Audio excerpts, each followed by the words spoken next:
here from Dillon Stadium, and we're officially underway for a little afternoon delight here in Hartford. It's Hartford Athletic and New York Rebels 2, 3 points up for grabs in the USL Championships Eastern Conference. And right off the bat, New York Rebels 2 with probably the most recognizable style in the USL Championship. We asked Jimmy Nielsen, while it might be easy from a preparation standpoint and knowing what New York Rebels 2 is going to bring to the table from a style standpoint, executing and stopping them from accomplishing what they want to accomplish is a horse of a different color. That's basically been what they've been plagued with over the course of their season. A lot of conversations with Jimmy Nielsen. You'll hear him say, I really like this 15 minutes, that 20, but they've never been able to package that together. Most recently, he referenced the Nashville game on the road. And he said, look, I was really proud of our boys for the first 3 minutes. Of course, Matt Jorgensen gets into the tackle with Michael Reed in the middle of the field. Positive wishes to him in his speedy recovery, but they never really were able to get themselves back on track going down to 10 men. Good early delivery here, looking for Dixon. It skirts all the way to the back post. Harry Swartz able to get there. Good play from Danny Barrera in the opening moments. Here's Sem DeVitt. Nicky Downs trying to thread the needle, but good defensive play over on the far side from Kyle Duncan, the 21-year-old from Brooklyn. And right off the bat, Hartford Athletic showing some teeth. And Jimmy Nielsen, well, he said he knew he sounded kind of crazy when he was saying it, but he loved the first 3 minutes or so before Matt Jorgensen got sent off in the 5th. And was really excited about the way that that game was going to go if it had stayed 11v11 as we'll have our first corner of the afternoon. Notice the quality start again for Hartford Athletic. New York Red Bull 2 immediately putting them into pressure in their own defensive third, but they've responded quite well. I get it, we're 2 minutes into the game, but this is what Jimmy Nielsen wants. He needs a quick start to his boys. So many times in past matches, they've gone down early and often, and they've really struggled to get back into matches. Recording just their first clean sheet of the season 2 games ago in that 3-0 decision against the Bethlehem Steel. As this corner lofted towards the back post, Lauro off of his line, got caught in no man's land. First time effort from Nicky Downs into the backside of a New York Rebels 2 defender. And here come New York Rebels 2 on the other end, 4v3 if they hurry. Great look here, ball curled in towards the back post. It wasn't a bad idea whatsoever, and Frederick Douay can see that out of play. But Devin, if the first 2.5 minutes are any indication of what the 90 are going to look like, this is going to be a very exciting game. A massive amount of speed for both squads on full exhibition. And notice the ball being played through number 66, Janos Luba. He was one of the question marks coming in, where a guy that has ridiculous pedigree coming out of Fordham gets drafted by Red Bull. Number 22 in the MLS draft this year. They did not sign him, though. Immediately Red Bull 2 pick him up. But a guy who was the Offensive Player of the Year 2 times, 4-time All-A-10, and is actually second all-time in assists at Fordham behind John Wolyniak, his leader, the man who's going to steer him in the right direction from the sideline. Talking to him about that record, he said, to be honest, I didn't even know until you brought it up. So kind of cool to see multi-generational talents being put together, obviously in different fashions now. Wolyniak at the management position, and Janos just continuing on his development as a professional.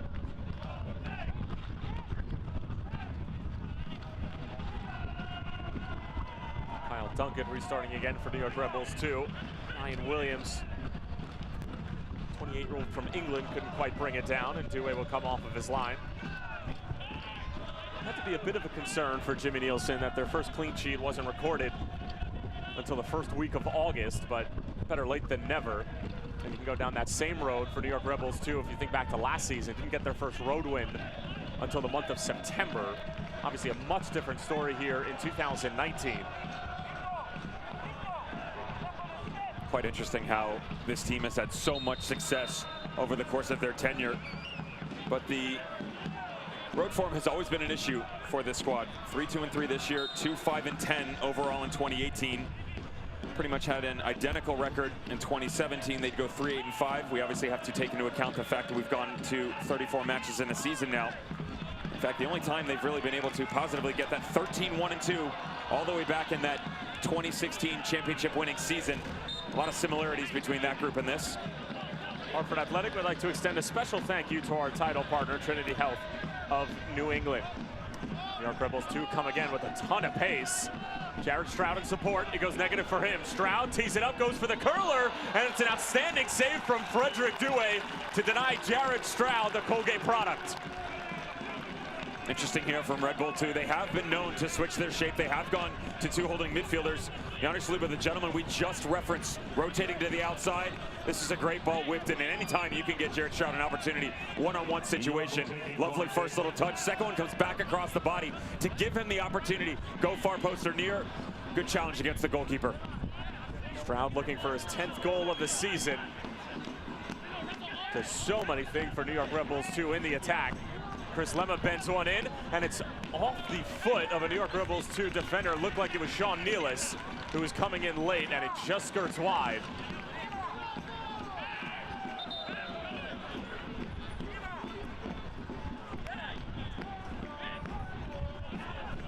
What a combination Sean Nealis and Jordan Scarlett have proven to be along the back line for John Wolyniec. Two just absolute beasts, and we asked John Wolyniec if he was going to do anything different to try to get New York Red Bulls 2 up for this 1 o'clock start. Bit of an odd start in the afternoon on a Saturday. And we asked him if he was going to maybe smack around Sean Nealis in the face a little bit in the morning to wake him up. He said, I'm not going near Sean and hitting him because he's a big dude. A stature that he's probably not necessarily dealing with. One of the things you have to keep an eye on for this talented group on the back line of Red Bull 2 is their versatility, and it's the fact that you get guys like Scarlett and Nealis able to interchange on the back line. A lot of times you'll see isolated one-on-ones, right center back, left center back. They can rotate back and forth. Same can be said for Kyle Duncan.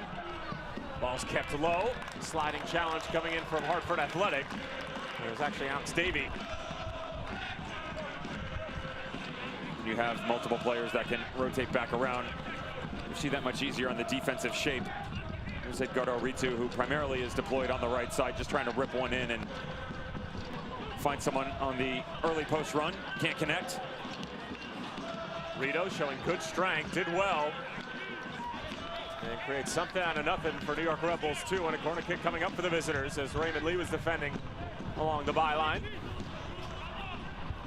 New York Red Bulls 2, a couple of very impressive results, both against the Tampa Bay Rowdies and St. Louis FC in their last two affairs in the USL Championships Eastern Conference. A 2-0 decision against Tampa Bay and a 2-0 decision against St. Louis FC.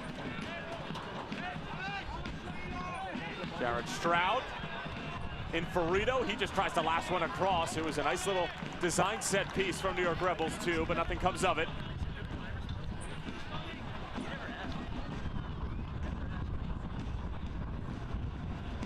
New York will take a corner kick.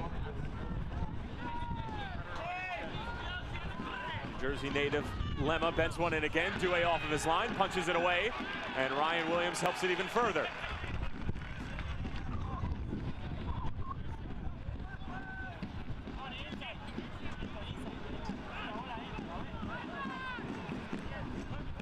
Kyle Duncan again, stinking one over the top, hoping that Elney is going to be able to run onto it.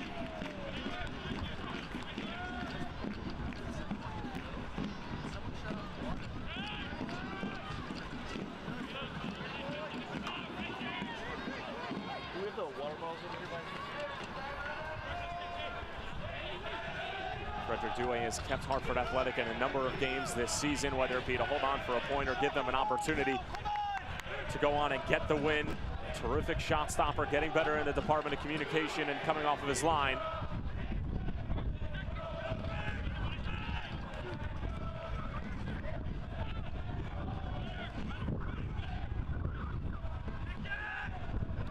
Raymond Lee bringing it down, and just sends it into the channel.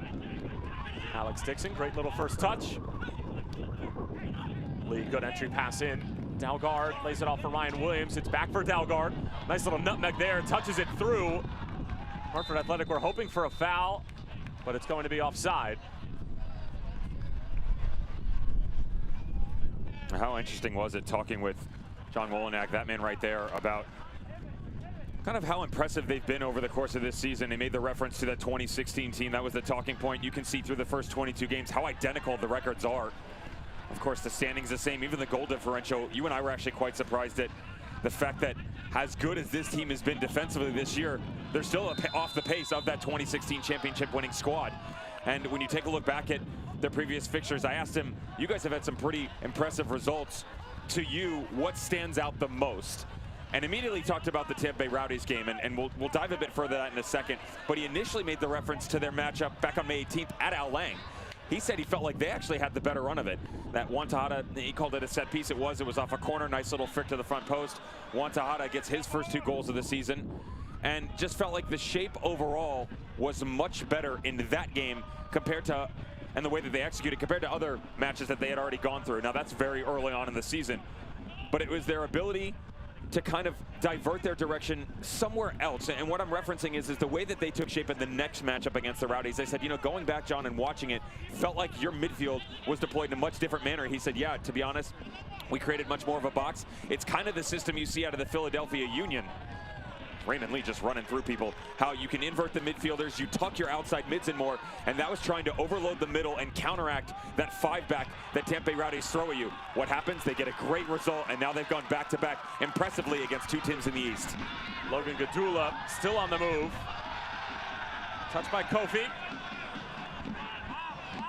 Stays with Hartford. Semdevitt. A little bit hopeful there. Think back to that 2016 USL Cup Championship side in New York Rebels too, that won both the Shields and of course the Cup Final. Tyler Adams, Aaron Long, Ryan Mara, Junior Fleming, Stefano Bonomo. I mean, the list goes on and on. Speedy Williams. This is just a side that was littered with talent that features at the highest level in this country now. You got about halfway through that list, by the way. It's ridiculous. Derek Etienne on that, Dan Metzger, Florian Velo, Vincent Bezecourt. I mean, this is ridiculous how good they are. Vincent Bezecourt, of course, on the field tonight.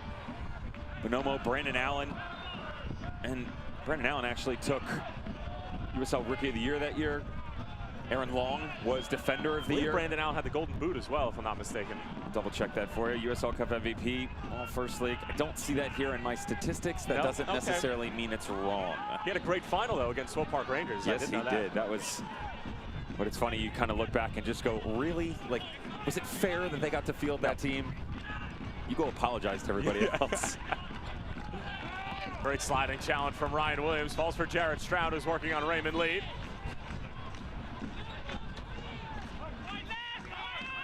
Stroud, good entry pass. Here's another curling effort, but straight at Frederick Douay. And there was a great sign from the 19th Regiment, the support group for Hartford Athletic. And it's coming into the background here on the left side of your screen, Mountain Douay.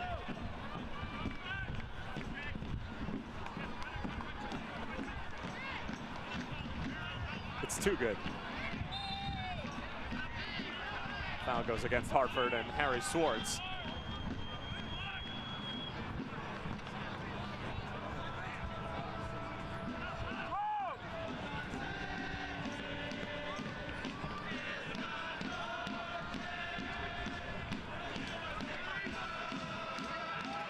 Here's Kyle Duncan working on Swartz. The pressure coming from Hartford, and that forces the visitors to go long.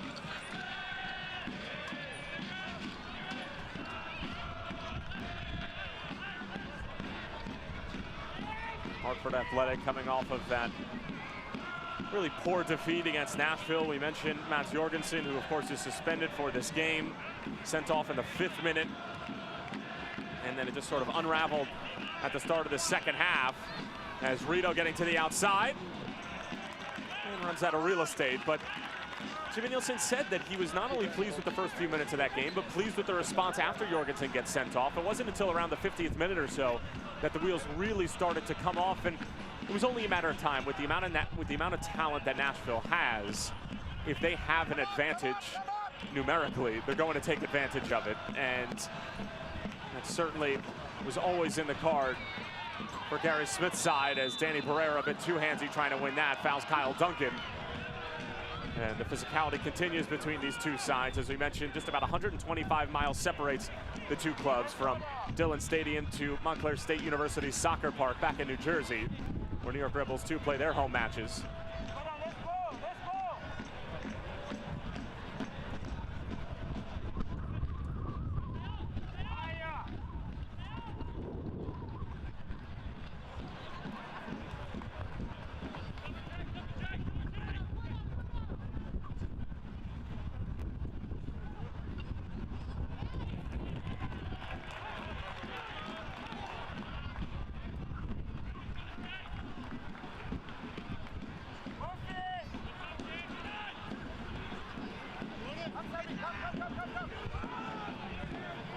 New York Rebels 2 again. Kyle Duncan finding Stroud. Gets bottled up a little bit, somehow still fighting through. More giveaway though from Hartford. Williams trying to clean it up. And bails Hartford Athletic out as that was a poor clearance, but Jimmy Nielsen liking the fortitude from Ryan Williams. Ryan Williams got to be careful in this situation. He and Nicky Downs in the middle of the field just being overloaded a bit. And when the ball does spray itself out, I don't mind the idea of pushing it away from the pressured area. The better look here is to go back to your goalkeeper though, Frederick Dewey, and let him do the wordy work. Just clear it 30, 40, 50 yards down the field and hit the reset button. He got lucky there. Knocks it about 5 yards across the middle. Lucky another Red Bull 2 player didn't just come across and collect it. Hartford Athletic would like to recognize the Hartford and all of its founding partners for the 2019 season. The Hartford Athletic are bringing soccer shots to Dillon Stadium. Sign your 3 to 5-year-old now to learn from the pros at Hartford. Here comes Kyle Duncan. Lemma sends one across, deflected by Semdovic. And another corner kick for New York Rebels 2. New York will take a corner kick.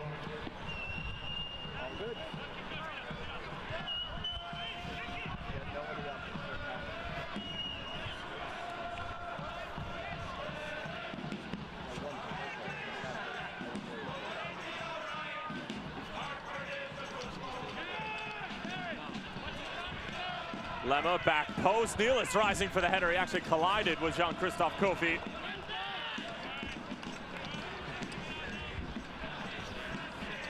I believe the 19th Regiment is Christmas caroling right now on August 10th. Let's get another look at that opportunity for New York Rebels 2 from the corner as Nealis is running into Kofi occupying the same space. And every other squad is doing Christmas in July and Christmas in June. They're just doing it in August. I have no problem with that. No. As long as I'm getting a present. I've been a naughty boy. I think it's only I'm tired coal of for you. you. I'm tired of you wrapping up coal and putting it underneath the tree. We got to get past that. I don't even put it underneath the tree. I just sort of hand it to you. It's just...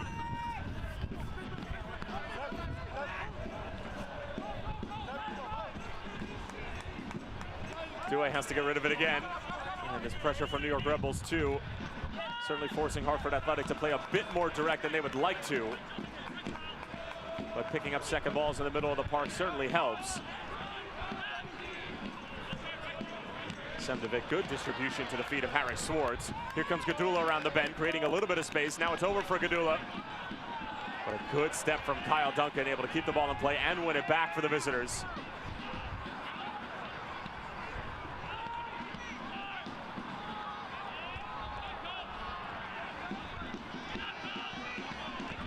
Williams getting stuck in. Now here's Nicky Downs, the Connecticut native.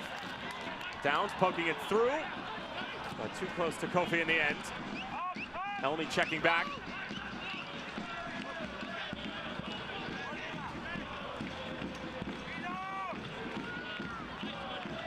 Nice little dummy from Lemma. Now it's Rito. Stroud, first time delivery, denied by Raymond Lee, but yet another corner for New York Rebels too. Notice the intellectual capability differences between two squads. On one end, Hartford Athletic, not necessarily an overload on numbers going forward, but they still had a chance, and you can't put a lot of the pieces together. And it's just like poetry in motion when you move into the final third for Red Bull 2. Just quick little touches, little step overs, always keeping the defensive unit second guessing.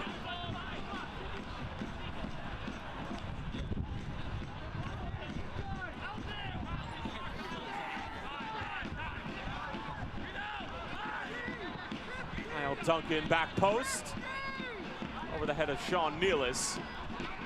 He's not able to keep it in play. 22-year-old from Massapequa, New York. Actually made his debut with New York Rebels in Major League Soccer and Scotiabank CONCACAF Champions League back in February.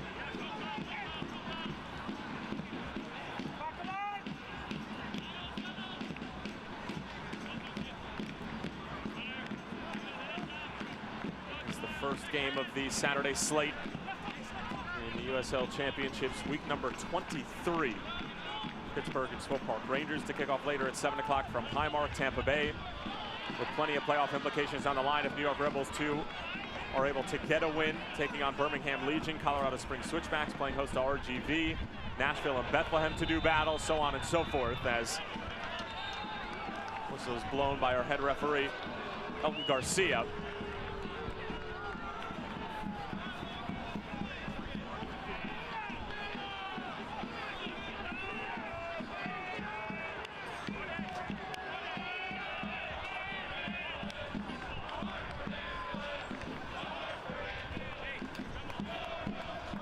Danny Barrera making some friends on that far touchline, having a conversation with the referee as Logan Gadula had shifted all the way up, ball in behind Harry Swartz. Unit just oversteps a little bit. He'll go into the book. As we mentioned, was here earlier, then went back to SC Cincinnati.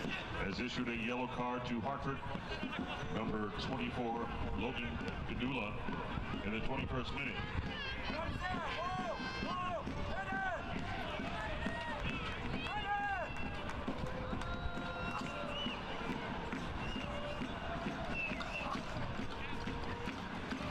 Gadula shown mustard here about midway through the first half.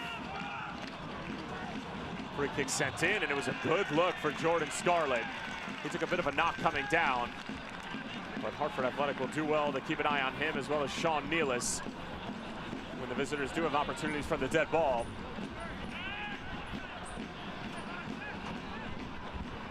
Logan Gadula once again getting right back into it, and you can just see the shoulder and the head coming back. And that's Sebastianelli just drifting through.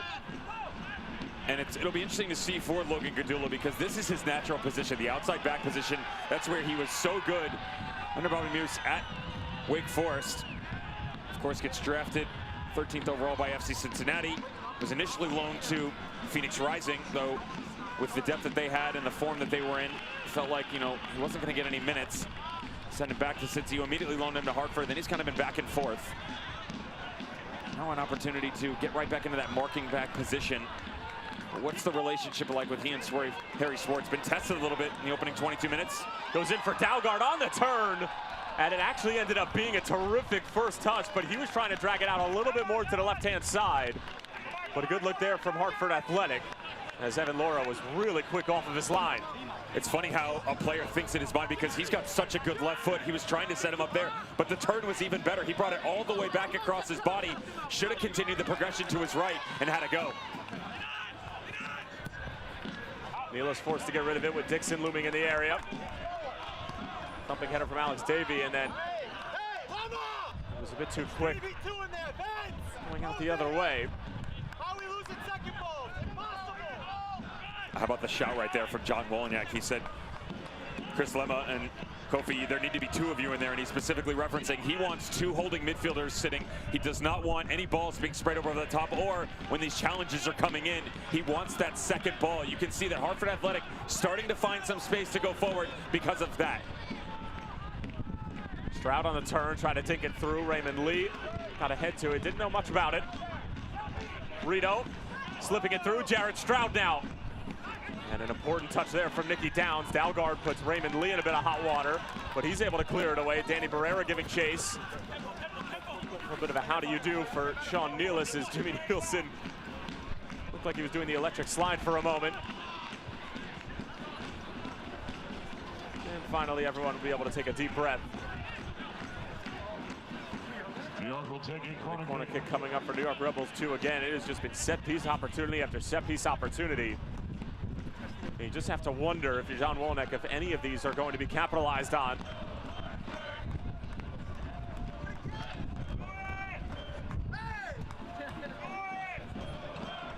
Chris Lemma, good delivery in. Hartford is first to it. And Williams fouled from behind.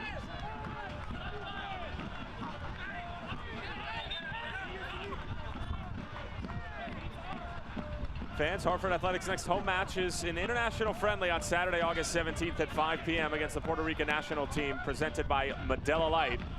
For discounted tickets and to support hurricane relief efforts, use code RICO19, R-I-C-O 19. Get your $10 tickets today at hartfordathletic.com/Puerto Rico. Call the Hartford Athletic ticket office or email tickets at hartfordathletic.com for more info.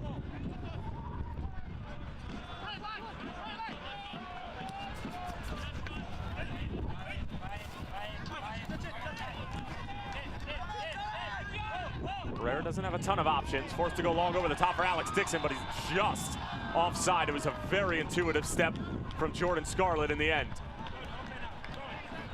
Even better ball being whipped up over the top. Alex Dixon has to do better here. This is really well done by Danny Barrera to drop back in and challenge some of these central midfielders to follow him out. Just create some space in behind the back line. Jordan Scarlett, Sean Nealis keep their heads on a swivel. Here's Rito again, the Venezuelan curls one in. Only got a touch to it, but an important challenge from Sem David. Gets a nice fist bump from his keeper, Frederick Douay, and another corner coming up for the visitors. A 6-1 on the night. This ball that gets whipped in, have to wonder how Alex David does not get a foot on this. Just lets it slide all the way through. Center back continuing his movement forward. You got to lay out for this one. Such a dangerous ball. You cannot allow it to get all the way across your 6. Half a dozen corners on the night for New York. Lofted in. Another header that could have been won by New York Rebels too, but Sem David, a good challenge.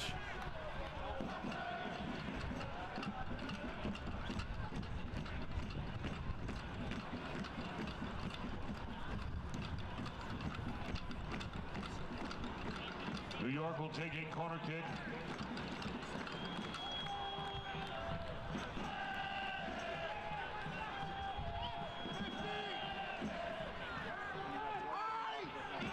Chris Lema on him once more. Outswinger this time. Sem David first to it once more. Barrera touches it around Rito. He gets bullied off the ball. Extremely young back line. And just a young New York Rebels 2 side in general. You look across the back line for John Wolyniec. Kyle Duncan, 21. Jordan Scarlett, 23. Sean Nealis, 22. And Edgardo Rito, 23. The wily veteran of the group.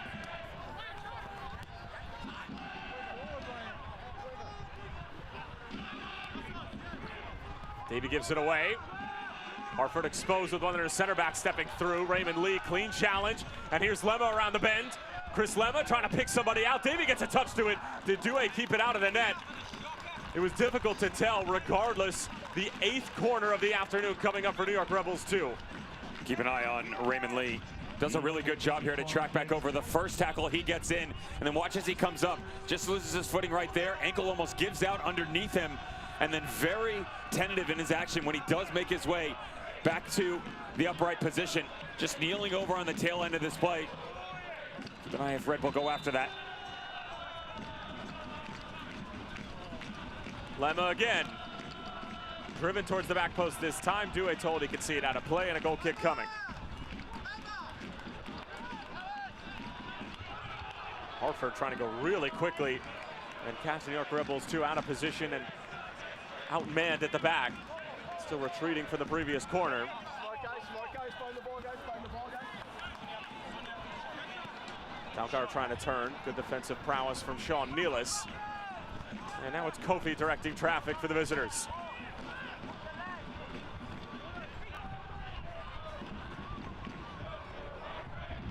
Dicey there from Logan Gadula.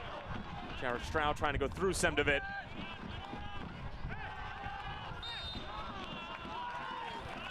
And it's Kofi who gets called for the foul. Good body positioning from Ryan Williams, who's tasked with dealing with that overload of midfielders in the engine room for John Wolyniec and New York Rebels 2. And since that shout from John Wolyniec about 5-10 minutes ago, Devin, you have seen a much better response in terms of picking up second balls in the middle of the park for New York. That goes for both directions of the ball. He was worried about the amount of opportunities that were coming for Hartford Athletics, specifically being pumped through the center of the field, but also their ability in transition, going the other direction. Can we pick it up and then explode going forward? That's where their bread and butter is at, and they had just gotten away from it for a little bit. And as you mentioned, momentum starting to swing back to the visitors. This is how the game is going to go for Hartford Athletico. You're going to have to maintain a defensive shape and pick and choose your opportunities going forward. Those long balls over the top coming out of Danny Barrera looking for Alex Dixon are going to be few and far between. So when you're only going to have a handful over the course of one match, you got to find a way to execute. Ryan Williams, a good looking ball. Seconds available, here's Dixon, and he skies it. Probably the best look of the afternoon so far for Jimmy Nielsen's group.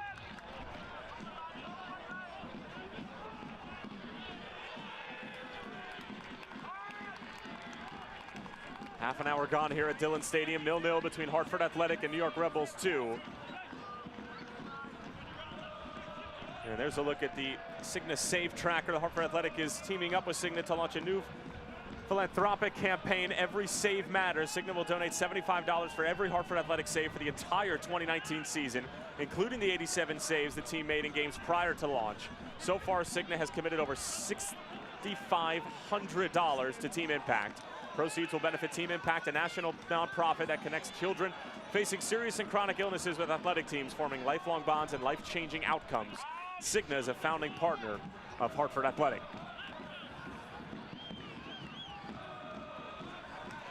Nice little touch through from Dalgard.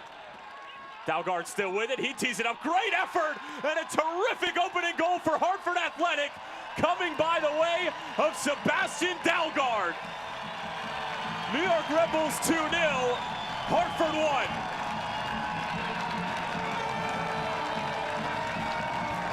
Said that they just had to sit, maintain the shape, and find a way to explode going forward. Not surprised that it comes from the Danish man, Sebastian Dalgard. A bit shocking that it comes off the right foot, known for that massive left peg of his. Just unleashes on the back line, and more specifically on Evan Laurel from distance. 2 clean sheets in a row for the goalkeeper, but he can do nothing but sit back and watch the utter beautification put in full force by Sebastian Dalgard to put his squad out in front. Nobody stepped to him, took the space, took the opportunity, and passes the test with flying colors. 4th goal this season for Dalgard. He's now tied for the team lead with Jose Angulo.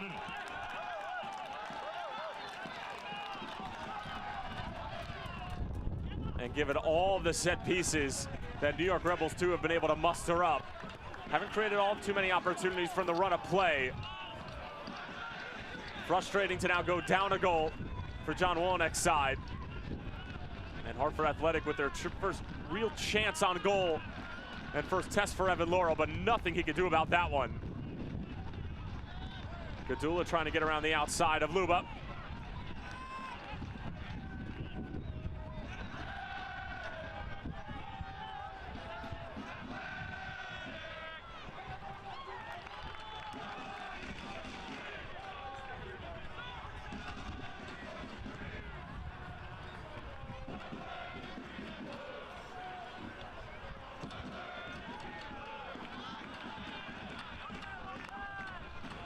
Here comes New York Rebels 2 trying to respond. Jared Stroud had pulled his run up.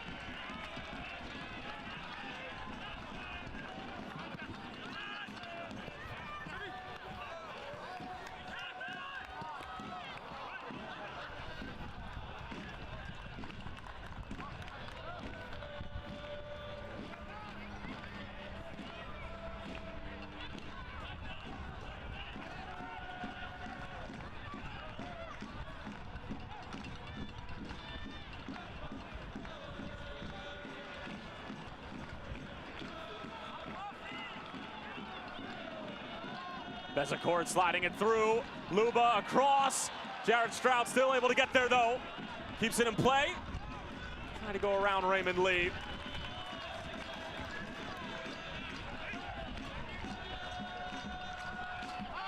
Dalgard bodied off the ball by Bezecourt, but it was a foul. And the electric pace of this match continues. This is the right call by the referee as this ball makes its way back out. Dalgard just trying to go in transition again. Sebastian Eldy's got to wonder, what do I have to do to put one by this guy? Outstretched leg. Red Bull 2 does everything right in the build-up, just lacking that final finesse once they get in or around the goal.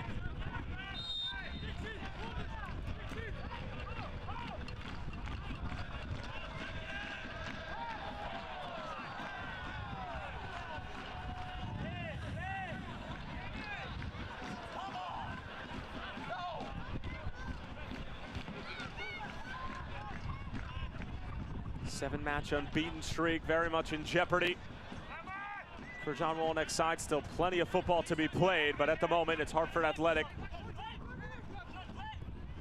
with a slight advantage thanks to the goal from Sebastian Dalgard, his 4th of the year. Jared Stroud, first time delivery, straight into Nicky Downs, and then cleared away by Alex Davey.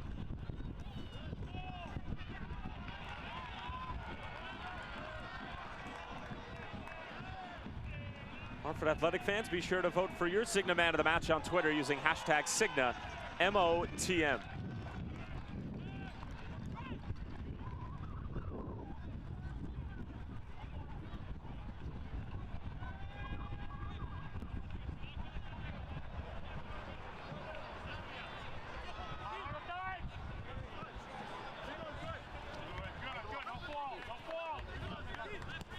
Raymond Lee avoiding Stroud yet again.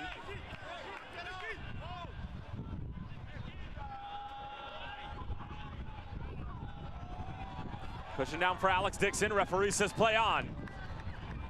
Dixon sliding it through. Great little ball. Ryan Williams too heavy of a touch. And it's Evan Loro off of his line to clean it up. Excellent patience from Alex Dixon and a great run from Williams, but the touch was just off. Anytime you talk to Jimmy Nielsen, he'll tell you that when this guy is at his best, he may be one of the best going forward in all of the USL Championship. That's exactly what he's talking about. Lovely little vision to allow this play to develop. Everybody thought, myself included, this ball was going to rotate out to the left. Instead, it's that sweet little ball that just drops right in between Sean Nealis and Jordan Scarlett. Nicky Downs with a nice little interception. Bit too quick trying to get it over for Sebastian Delgado, who has the game's lone goal. Work rate in the middle of the park has been terrific for Jimmy Nielsen. Think about the likes of Nicky Downs, Ryan Williams, Sebastian Delgado checking back, sitting underneath of Alex Dixon.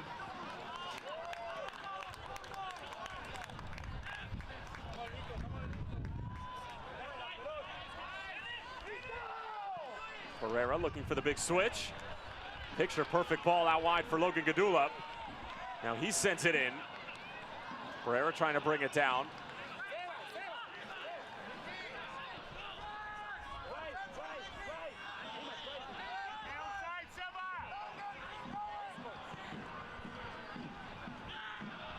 Bezecourt on the turn.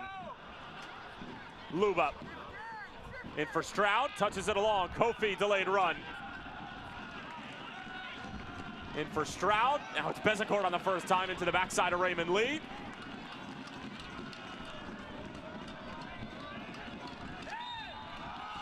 And it's Raymond Lee who gets called for the foul. And a makeshift corner coming up for New York Red Bulls 2.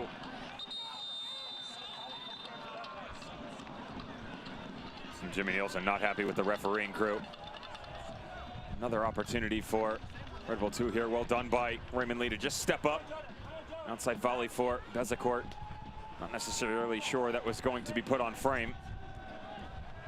But another set piece opportunity. I promise you this, that the halftime conversation will not only be trying to put these guys away and execute. We've provided ourselves too many chances going forward, but specifically from the dead ball route. You have big bodies like Jordan Scarlett, Sean Nealis, who have regularly shown you can put it up and let him go get it. They just haven't been able to do that so far. Stroud, back post, but not his best delivery. And throw coming up for Hartford Athletic. Well, we've seen some interesting results from Hartford at home in Dillon Stadium since they opened up against Indy 11. You think about that. 2-1 victory over Martin Rennie's side. You think about that wild affair against the Charleston Battery. They went down 1-0. They scored 2 goals in about 10 minutes to go up 2-1. They ended up losing 3-2. Trying to fend off New York Red Bulls 2, one of the hottest teams in the league. Bezecourt trying to square one back for Elney. Last touch coming off of Hartford, and again, New York Red Bulls 2 will line up for another corner.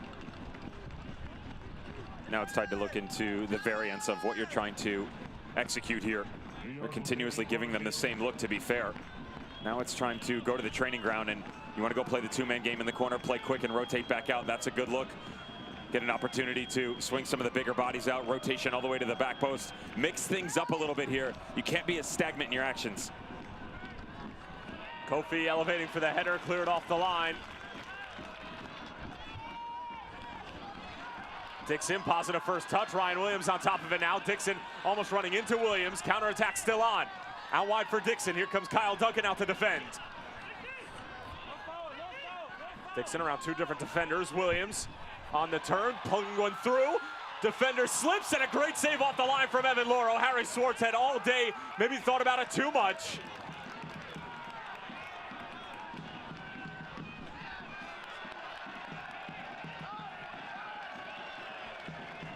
Harry Swartz is going to want this one back. 71 appearances in college for Northeastern, only 5 goals. This is one of the reasons why. Thinking too much about it. Notice head down the entire way. He had made up his mind before this ball was even played exactly how he was going to let it go. You have to be more clinical when you get into those situations, especially against teams like Red Bull 2. Take a touch, have a quick little look up, and then go after the goalkeeper. It would easily be 2-0. 10th corner of the afternoon. They'll go short and mix it up. But the delivery short again, doesn't get past Raymond Lee. Danny Barrera. Dixon now on the turn. Nicky Downs making a run forward. Lee goes to ground. It looks like he caught his own man there in Sebastian Dalgard. Hartford exposed. Jared Stroud, first time delivery, not his best.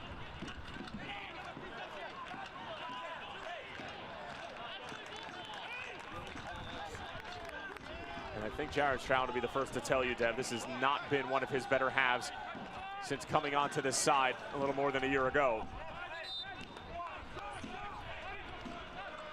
Seen some poor decision making in the final third. That was one of the ones right there where you could easily just whip that all the way to the back post, put a little bit of air underneath it, just like you're seeing there, and then go get it. But his touches are off. Some of the runs when he's peeling off, it just seems a little disruptive going forward as Sebastian Elney plays a little cat and mouse with Frederick Douay. And we talked about the shape in the middle of the field. Really like the way that they've recovered, but hasn't looked the best, to be honest, over the past 15, 20 minutes going forward. I'm not saying they haven't provided themselves some chances, but the ability for Hartford Athletic to just drop back a bit further than we saw in the opening 20 minutes when the game was a little more wide open. Being more direct is definitely a look to go for Red Bull 2, but again, it doesn't matter how much work you do 60% of the way. You still have to be more impressive once you get in to this offensive movements 20, 25 yards from goal. This is a good ball through. Rito trying to get there. Raymond Lee shields him out of play. Make sure he doesn't get a touch to the ball. Good defending for the veteran.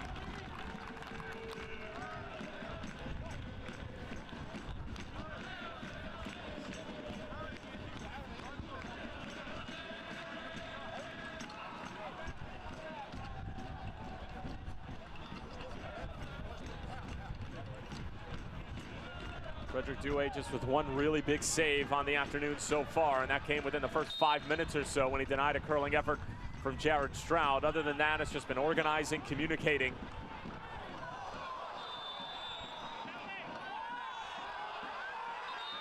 And that's going to be a foul called against Hartford Athletic, which certainly has the 19th Regiment and company here at Dillon Stadium up in arms. Kofi a little slow to get to his feet. Devin Kerr is a little surprised by the call.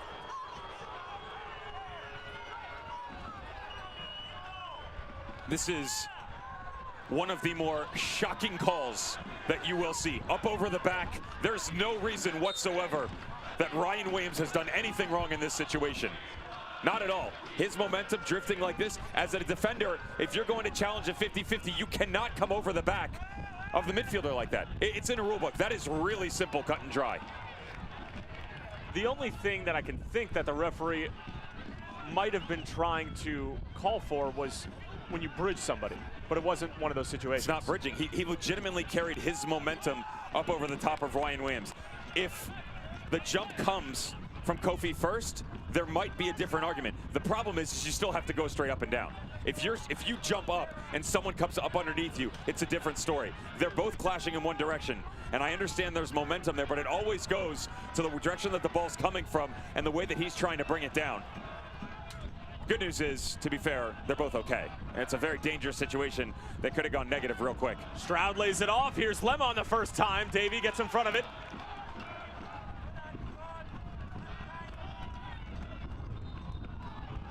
And that is most certainly a foul against Harry Swartz.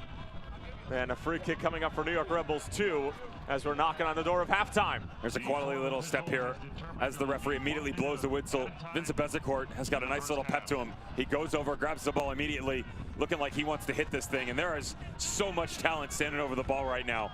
But what an opportunity for this squad, who's really struggled from set pieces in the opening 45 minutes, to regain some traction going into the locker room. Little crack from distance, go after the goalkeeper. He's got 5 in the wall right now. And if you want to, you do have the opportunity to put a little chip over the top. Good effort here, and Due gets a spectacular touch to it. New York will take a corner kick. Ensuing corner. Rebels 2 looking for the equalizer before the halftime whistle. And the corner wasted yet again. But Frederick Due stretches his bones, stretches his soul in order to get to that one and keep the clean sheet in the first half. What an electric first 45 minutes here at Dillon Stadium. Sebastian Delgard with the lone goal and the game-winning goal as it stands. Devin Curry, your thoughts on the first half?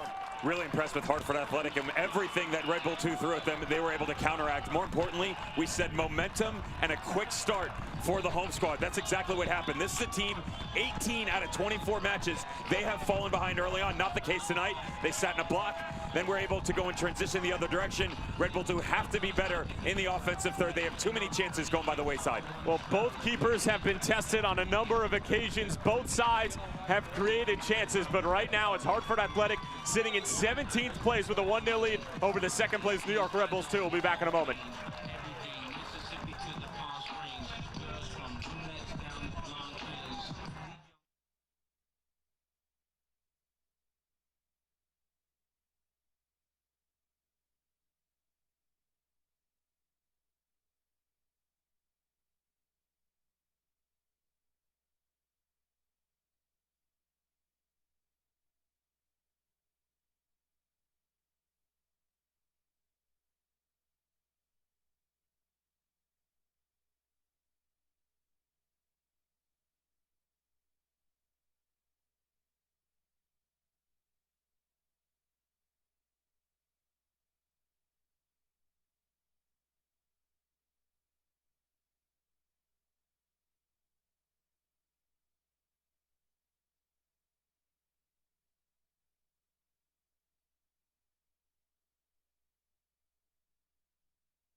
Halftime here at Dillon Stadium. Everybody able to take a deep breath as Hartford Athletic with a 1-0 lead over New York Rebels 2 in what has been a scintillating first 45 minutes of play here in Hartford. We'll step aside yet again and take a look at some of the best goals from the month of July in the USL Championship.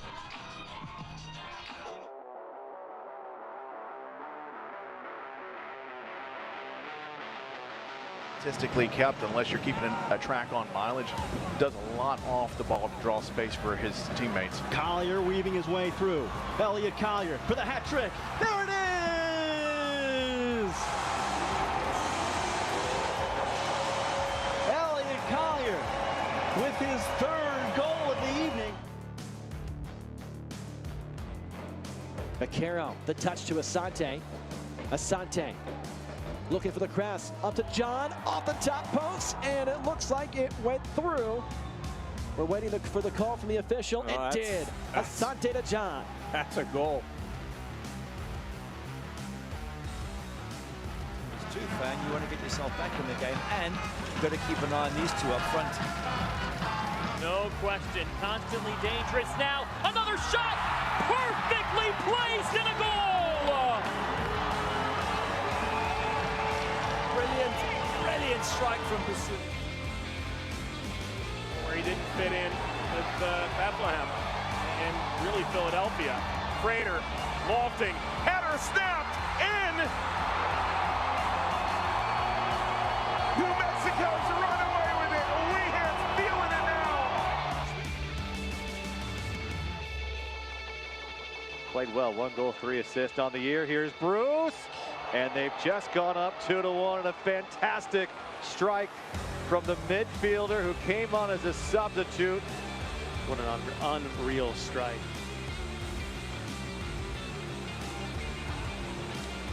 Long range effort, oh, that's spectacular. Mads Jorgensen, his first touch of the night, and it's an absolute banger. Then when the emotion starts to flow, everyone starts to settle in, then you can push forward and press the goal. Rios off the post and in. What a missile that is. Goal number 11 of the year in Rios. In the second half, the boys in purple have dominated. Ownby charging on, curling the cross. That's excellent from Hartford. His first goal in Louisville Colors. What a finish for Louisville. They lead. Worry if you've got a lack of confidence, you'll just play it safe. And Hilton goes charging through, has to go! And what a strike it is from Lewis Hilton with a wonder strike. 2-0 St. Louis. To keep it out, does the 17-year-old. Looked like it hit the heel of Forrester, and the Bold have the answer moments later. Guess who? Tierpak. Cervantes got the early rounds against the super sub.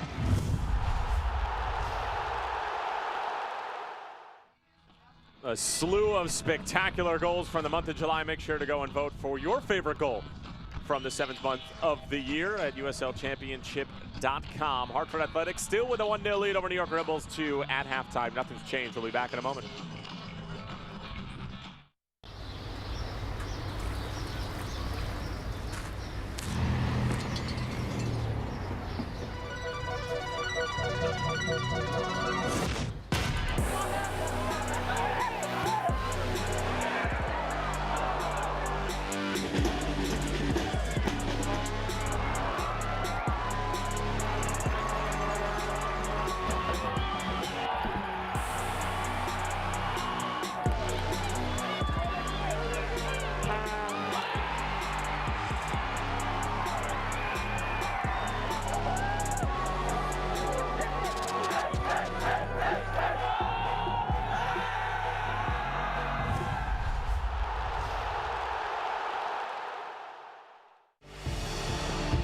Fortune can hit from here. Oh!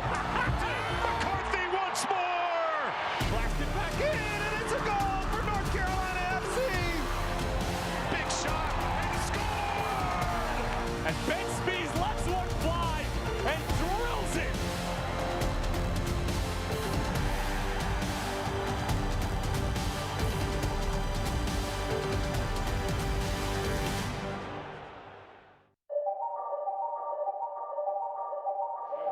Fit in with Bethlehem and really Philadelphia. Frater, lofting, header snapped in. New Mexico's run away with it. Weehan's feeling it now. The ball. Fortune can hit from here. And how about North Carolina FC? Cooper gets the return ball. Now Chavez to have a goal! What a strike from Ivan Chavez! His 4th of the year at Fresno FC. Loto flipping it in towards the... Oh, what a save! Tejas in a second save!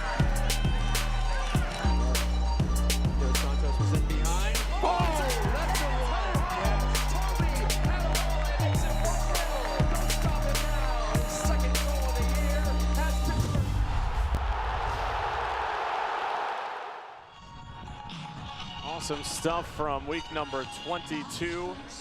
I indeed do want to dance with somebody, and his name is Devin Kerr. But before we dance, let's take a look at some news and notes from around the USL Championship, Mr. Kerr. Phoenix Rising FC looking to make it 13 in a row against El Paso Locomotive tonight. How about Corey Herzog, Dev? A man who definitely does not have two left feet. Shades of the 2016-2017 season under Dave Grant, the Pittsburgh Riverhounds, where he went back-to-back 14-goal seasons, has been on an absolute tear. 11 through 23. Not bad. Not bad at all. And how about the response from the USL Championship and just the entire El Paso community following the tragedy, as $150,000 from the ownership group of El Paso Locomotive has been donated to the Victims Relief Fund. Just terrific response from everybody throughout this league and the entire community in the wake of this tragedy. El Paso Strong will be on the patches of El Paso Locomotive's jerseys starting tonight against Phoenix Rising FC. And we'll take a look at some upcoming fixtures tonight in this week number 23 on a Saturday. We mentioned Pittsburgh Riverhounds playing host to Swope Park, Nashville playing host to Bethlehem, St. Louis FC will welcome the Charleston Battery, Louisville City FC should get 3 points against Atlanta United too, but their results as of late have been scattered, and Memphis 901 FC will play host to a very solid North Carolina FC side, and Tampa Bay Rowdies will be looking to keep pace with New York Rebels too if they are able to get an equalizer and perhaps a game winner, but plenty to be had on this Saturday with plenty of playoff implications on the line. And here's a look at where we stand in the standings in the Eastern Conference in the top 10. Devin Kerr, quick question for you. Is this the top 10 that finishes, regardless of where they're going to be in terms of order?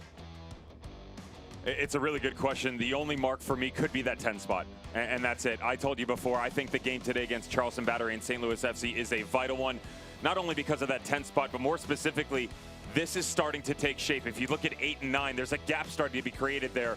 We obviously know what's going on at the top. Pretty sure the top 8 are set. Those guys are in. But the bottom 2, combined with a streaking team in the likes of Birmingham Legion and Charlotte Independence, they get a draw yesterday, but they were 4-0-4 prior to those 2 losses, so they made their way up back the charts as well. It'll be real interesting to see how that 10 spot plays out. Well, we'll step aside yet again when we come back. Stats, highlights from the first half, and of course, second half kickoff.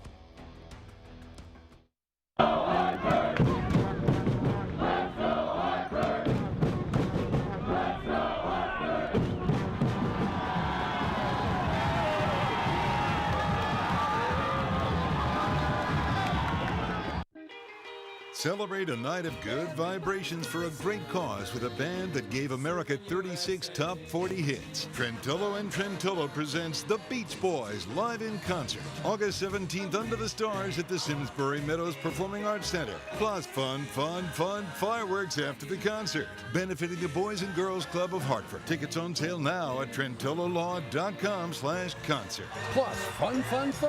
Liberty Bank presents fireworks after the concert. Where some see a barber, I see a magician. I see Hugo, of Hair by Hugo. Wizard of whiskers. Sorcerer of scissors. Houdini of hair. Hugo is a small business owner. Me, I'm the Hartford Buck, and I see nothing small in small business. The Hartford Small Business Insurance. The Buck's got your back. Nick, we need a decision. These days, we all feel a little anxious sometimes. But if you could see inside my mind, you'd find I go to my happy place. See, if we let tensions run the show up here, then our bodies won't perform at their best out here. Wait, are we going to the sound check? Priorities. So I'm partnering with Cigna to remind you that how you're doing emotionally affects you physically. Go for your annual checkup and be open with your doctor about anything you're feeling, physically and emotionally. Body and mind. Cigna, together all the way.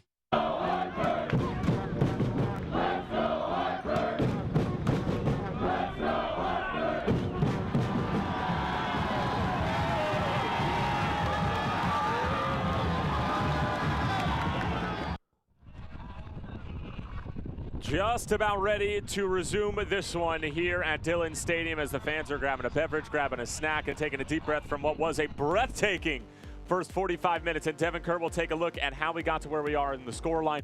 1-0 to Hartford Athletic, and to this home side that's desperately looking for another 3 points to catapult themselves to a late season playoff push, and Sebastian Delgard just unleashes on one. The headlines coming into the first half had to have been what was going on for Red Bull 2. 12 corners taken, 10 shots, 6 of them on goal.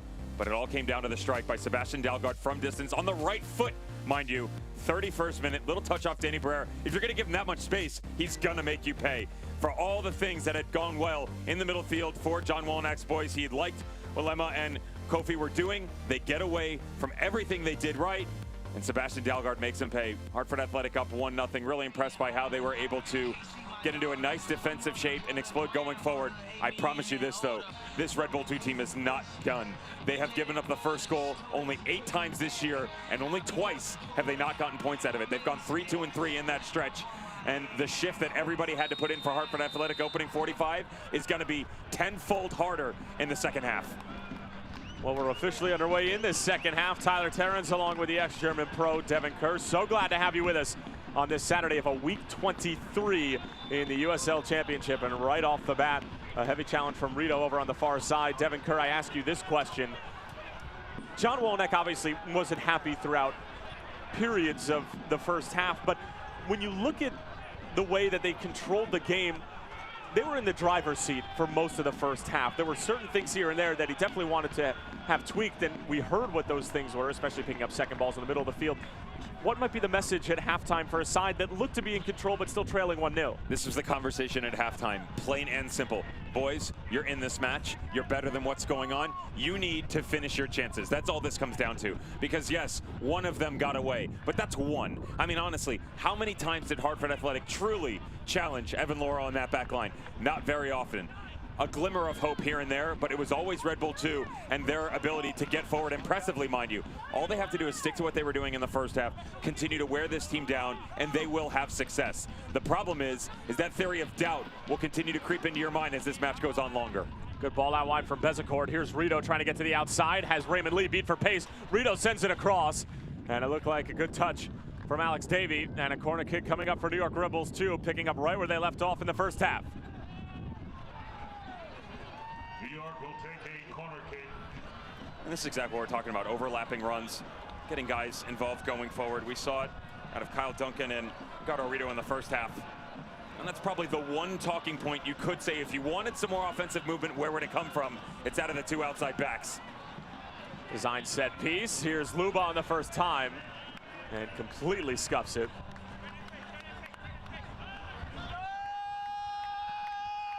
We've just seen the sense of urgency from Hartford Athletic, especially on restarts, sort of giving New York Rebels 2 a dose of their own medicine. It's been really fun to watch. Well, it's easy to establish your line in that manner. When the offensive machine that is Red Bull 2 have pushed their line so high, it's quick to go knock a long ball and then move your pressure up. What happens there is everybody, including Hartford Athletic, has to go in transition quickly. So you get these long balls over the top, where even if you do end up losing this 50-50 ball, like you just saw, everybody's already making their way back. So it condenses the field even more for Hartford Athletic. They're not playing in a 30-40 yard span in front of their own goal. They can at least have a fighting chance in the midfield and then go the other direction once they do regain the ball in possession. And you know, that's the one thing for Jimmy Nielsen he has to keep an eye on. They really haven't been able to get on the end of those that much. You've seen these long balls, and that's how you got the goal, to be fair. Long ball into the middle, quick little touch by Barrera, and then off they went. But if they want to be able to stay in this match with the 1-0 lead, they have to find a way to start getting on the end of some of this distribution coming out of the back, especially when Douay puts it down and plays that quickly.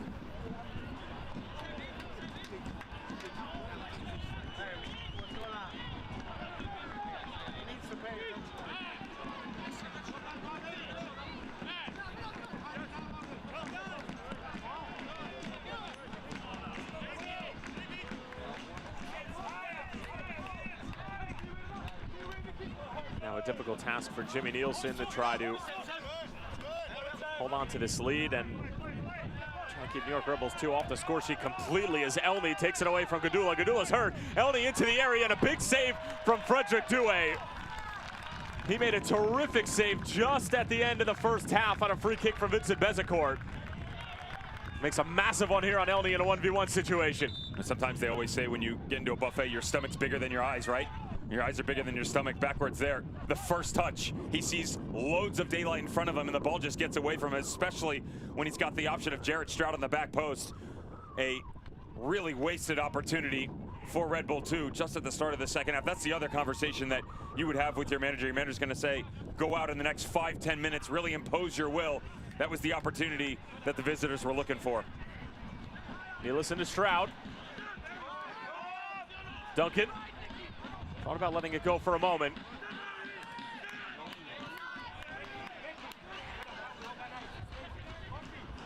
Luba. Duncan again.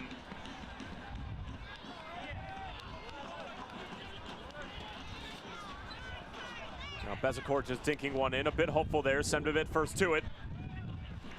Elney wiggles his way free. Rito to the byline again, working on Raymond Lee, and Raymond Lee just bumps him off enough so that the cross trickles into the hands of Douay. Semdovic wanting it to be a bit sharper along the back line, but Douay has been spectacular tonight so far. Smart that he calms this down as well. I haven't seen Raymond Lee get exposed in that manner in this match so far. There's Edgardo Rito playing really high once again, and here's what we're talking about. When this ball gets knocked over, can you get involved? A little slip there by Harry Schwartz, and now space to be had for Red Bull 2. Lovely little step by Dalgard, though. Poor giveaway from Lemma. Dalgard with the lone goal today. Nicky Downs. Barrera in space.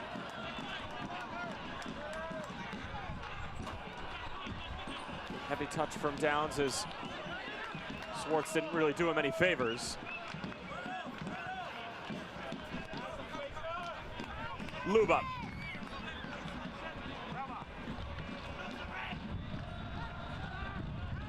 Long range effort here from Lemma, and that sails into one of the concession tents.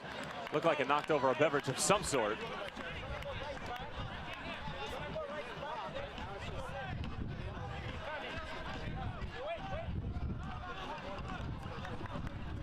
We've seen something that we really haven't seen from New York Red Bulls 2 a whole lot this season, and it is ambiguity and indecision in the final third, and lack of execution to go with it.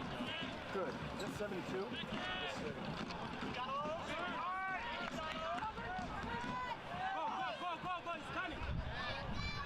Luba again. His first time delivery, a fizzing one. Here comes Bezecourt, challenge from Nicky Downs. As Bezecourt hits the deck following the play. John Wolnick wants a foul. Bezecourt has a hand up. Meanwhile, here comes Hartford Athletic on the other end. Alex Dixon has it taken away by Jean-Christophe Kofi.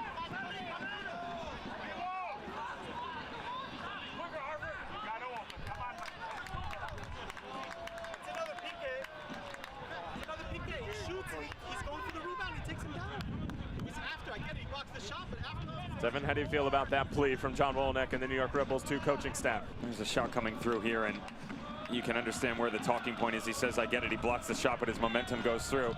He kind of negated his first argument, though. If you go to ground and you win the challenge where your body goes after it, you're not always going to get that. And to be often, it's really never going to happen. Dinked over the top, Williams. A bit too negative as the run's being made by Dixon and Dalgard. Or excuse me, Schwartz were more towards the goal. Elney's onside. Sebastian Elney, 1v1 again. Davey trying to bother him. Davey with some terrific defending, but it's going to be called a penalty.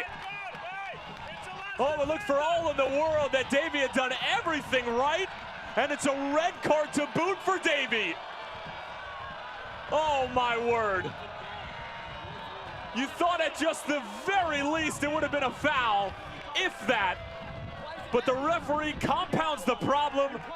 Davey gets sent off, a second straight game in which Hartford Athletic go down a man. And New York Red Bulls 2 not only with a chance to equalize, but will be playing with a man advantage for the remaining 30 minutes or so. Red Bull 2 trying to stretch the back line, going in transition. Alex Davey working in back over the top of it. You know, that first look looks like he gets a touch on it when he comes back across. You just wonder if he gets his body all the way back through this. There is a tug on the back shoulder of Sebastian Elney in the one-on-one situation. Douay had come off of his line, and it's that left arm of his that just continues to tug on here. Real time, looked like that left foot gets stuck out, and the two of them just inside the top of the 18 get taken down. Let's get another look. Much better one, pulling over the left side. I'll tell you what, man, he's pulling him down the entire way, and that's really hard, regardless if you get a touch on the ball. I immediately looked at you and I was like, how is this a penalty?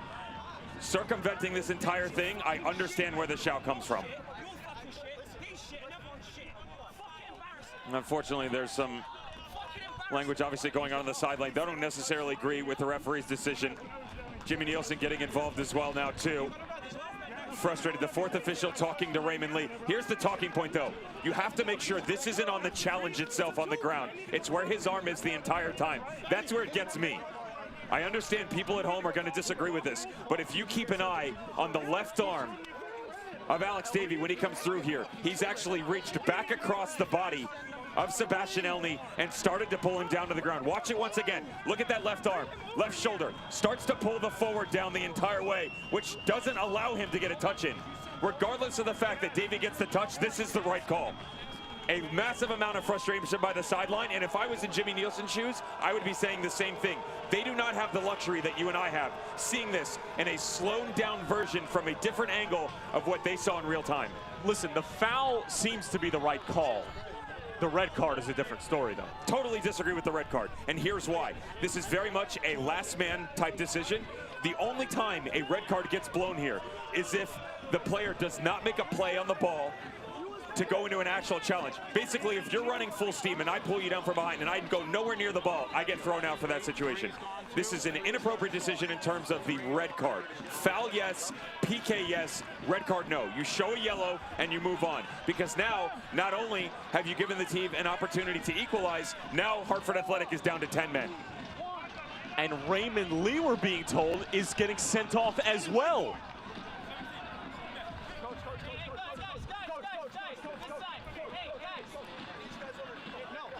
This is an absolute mess right now. You have to imagine that Raymond Lee getting sent off for dissent will have confirmation on that. So check this out. Raymond Lee making contact with the official. You can't do that. Back to back. He wasn't afraid to pull the card, and that's Helton Garcia making those decisions in there. Right now, you just got to steady the ship. If you're Due, yes, you're going to go down to 10 men, but this is a goalkeeper who's shown that he can get it done in these situations before. Step up and give your team some momentum. Here's Bezecourt, and he skies it. So a bit of justice involved. Ball don't lie ringing all throughout Dillon Stadium at the moment. But a colossal challenge in front of Hartford Athletic, who are down to 9 men, lead by a goal. We saw him make a save from the penalty mark a few games past. Then to Bezecourt. Just feels like every single time this team, whether earned or gifted, gets an opportunity in or around the goal, they can't make the most of it. Some words of encouragement by Sem de Witt. But most importantly for Hartford Athletic, you are going to have a very long shift ahead of you. 30-plus minutes down to 9 men. John Wolenak making the changes, wondered what he was going to do. Actually had 2 of those pulled out, thought he might actually pull out an outside back, including a midfielder. Right now he's just going for Edgardo Rito, and that will most assuredly push Janos Lubick to the back line. Kyle Duncan will go to the right. Janos to left back. It's exactly what goes place. Ben Mines will go to left midfield. Here's Luba in for Stroud, back for Luba. His first time delivery all the way to the back post. And it rolls out of play. Listen, you don't want to go down to 9 men against any team in this league, but given the way the New York Rebels do play, the amount of numbers they throw forward, and how condensed you need to become when they do go forward, this is probably the last team that you want to go down to 9 men against. Take my money. Forget it. If you have a bookmaker, go make a bet right now. I mean, this is one of those moments where you just kind of go, wow, this is trouble for Hartford Athletic. And yeah, it is. The saving grace, you're up 1-0. And the good thing is they're not chasing the game right now. We talked about that. All of that positive play we saw in the opening 45 minutes now has to find a way to poke its head out once again. You're just doing it with 2 less men. And you're going to see time wasting galore from Hartford Athletic for the next half hour or so as well. Probably one of the more bizarre sequences we've seen in the USL Championship this year, or at least the game that you and I have been on, and we've been on most of them. And they have pulled Jared Stroud over to the left side. Ben Mines goes to the right. That's the right move for Red Bull 2. And homegrown getting another opportunity for John Wolenak's squad as he still tries to make his way into senior squad. Bezecourt out wide. Here's Lemma teeing it up. Deflection in front. Douay makes the save. Still loose. Semdovic stepping to it. Still available. Douay off of his line. Scrambling. Gets a touch to it. And Frederick Douay with a couple incredible plays to keep it at 1-0. But just the very tip of the iceberg. And what is going to have to be a titanic effort from Hartford Athletic.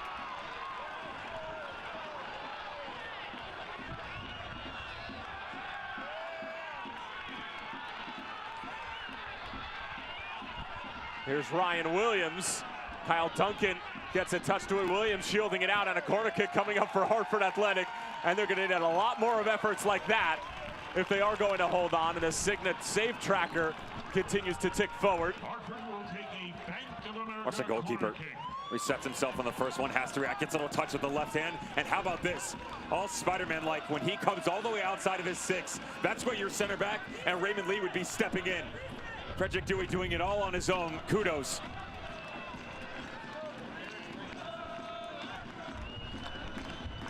Ryan Williams with the corner. Straight to Kyle Duncan. They want a handball. Elton Garcia looks at everyone and waves it off. And Elton Garcia is not going to be welcome back to Hartford, Connecticut anytime soon with open arms. I guarantee you that. Devin, you were motioning for the handball. The 19th Regiment up in arms, no pun intended.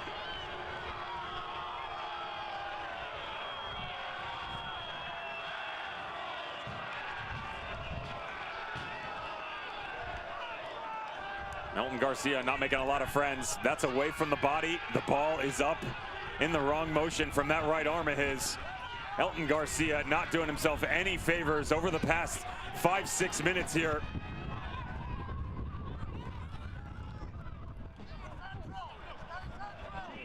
Kofi, penetrating pass in for Elney. Now wide for Bezecourt. Plenty of numbers forward for New York Red Bulls too. Elney in tight quarters, blocked by Semdovic in front.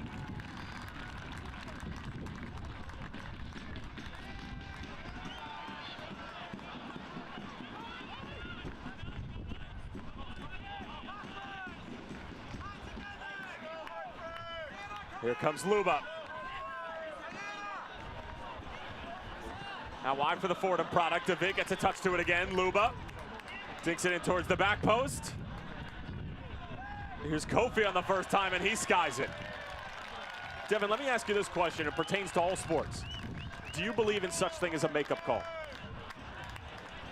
Do I think it should happen? Do I think it does happen? Do you think it should happen? I do not think it should happen. I think it does happen All on a the regular time. basis, absolutely. And it does make you wonder how John Wolyniak, regardless of if I agree with him or not, because I understand where he was coming from. He was barking at the fourth official, which since the first half. Since the first half. Not only that, since the challenge just before.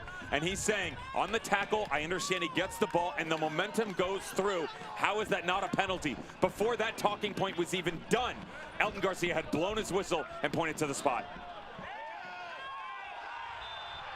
But not only on the New York Red Bulls 2 side of things, but he made the right call, giving the penalty. The red card and whatever ensued afterwards is a different story. As you get another look, as Kyle Duncan was a bit too over-aggressive here, but is there a makeup call?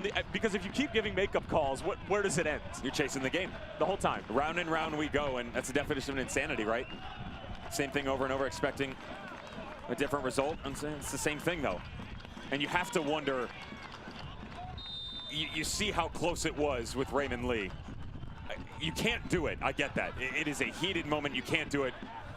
This isn't a bad effort as Loro spills it. Did he keep it in play? The answer is yes for the time being. But you have to wonder, the immediate conversation, I gotta give Jimmy Nielsen credit here, and here's why I say that. With everything that's going on, and yes, he was arguing at the referee, and yes, he was talking to the fourth official. He actually went immediately to Ryan Williams and pulled everybody back and said, okay, here's how we're gonna look going forward now.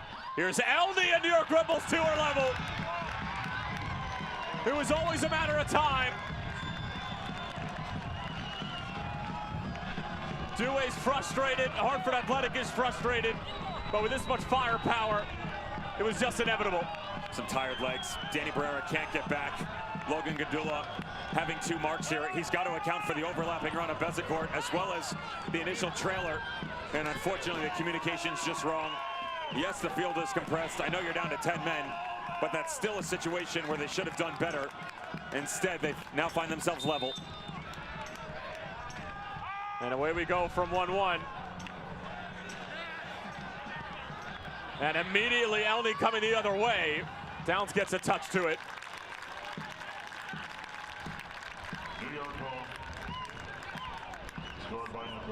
Fourth goal of the year for Sebastian Elney. 23-year-old from Boca.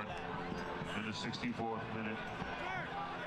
Played his college ball at the University of Maryland. Actually came up through YSC Academy in the Philadelphia Union. The New York Rebels 2, wave after wave of attack. Jared Stroud now lays it off. Bezecourt, a little hesitant stepping to it.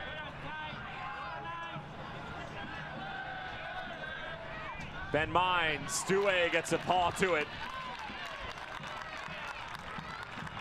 And it's a shame for Hartford Athletic because they've done so well to throw New York Rebels 2 out of their game. And you hate to use this phrase, but New York Rebels 2 have very much been bailed out by those double red cards because this was not a game where they looked their sharpest, as Nicky Downs couldn't quite keep it out, or keep it in, I should say, and a corner kick coming up for the visitors. You also wonder for Jimmy Nielsen what he's going to do now. And the reason I say that is you would have expected a substitution coming around the 65th mark if they were at 11 men. Now you got to find a way down to 10 with this blockade that has become 9. After the double red card, just what is it going to look like? You have to find a way to relieve some of this pressure, and it has to come in the form of fresh legs off the bench. Mats Jorgensen, of course, suspended after his red card in the 5th minute against Nashville. Raymond Lee and Alex Davey will now miss the next match.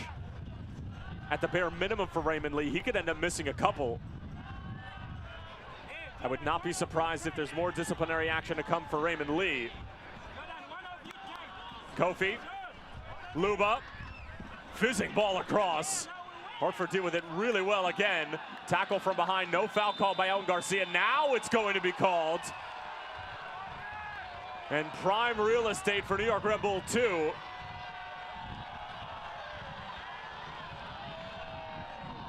And it's Alex Dixon who's shown mustard in the 67th. And a shake of the head by Harry Swartz. Alex Dixon saying, my bad is Sean Nealis. It is from behind. There's a little step on the right foot. He gets it right. The other direction looked like he had gotten the boot on the ball a little bit. It is 100% too much on the center back from Red Bull 2. Dangerous opportunity here. Sitting right inside the about 25 yards out mark. We saw Bezecourt hit one just before halftime that was beautifully judged by Frederick Douay. Now it looks like Chris Lemma feels like he's going to have a try with his luck. Jared Stroud in there as well. It'll be Stroud.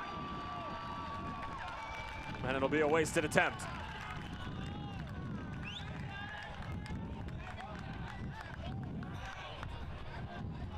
Hartford Athletic fans, there is still time to vote for your Cigna Man of the Match on Twitter using hashtag Cigna, MOTM. It's got to be that guy, no? The way things have gone, absolutely. Even when they were at 11, the full-strength team owes him a bit of gratitude. How good has he gotten over the course of the season? A guy earlier on this year that Jimmy Nielsen telling us some of the rust was still very prevalent. But that's what happens when you don't get a lot of game repetitions, and obviously training on a regular basis is a different story. But Frederick Douay gotten a long chance to really make his mark for this team.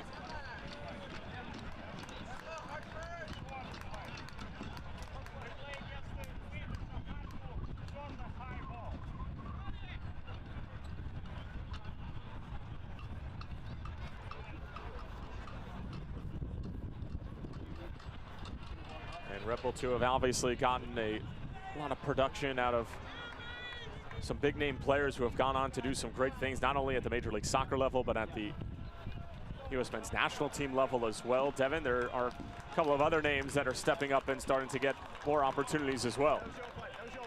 And led that into John Wolonak, the easy name was Barlow up top, and he was rewarded for his efforts in May with a Red Bull contract. And said, you know, John, who are the guys that in your mind are right there? Of course, Reese Buckmaster recently got his back on August 3rd, and why not? That day makes his debut in a 2-0 win over Toronto. You have to imagine the fact that he's not in the 18 tonight. He has made the trip to Los Angeles. They'll take on LAFC tomorrow. But he also said that guys that were hot on the heels of that as well, Chris Lema in the midfield and Jordan Scarlett in the back line, feel like those two have the immediate opportunity to make the step to the MLS level because they've been so consistent here with their training opportunities with that squad as well. Ben Mines trying to cut it back. Touch from Logan Gadula, Nicky Downs.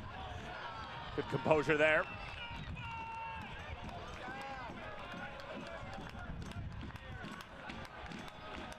A club that is just peppered with ridiculous amounts of talent.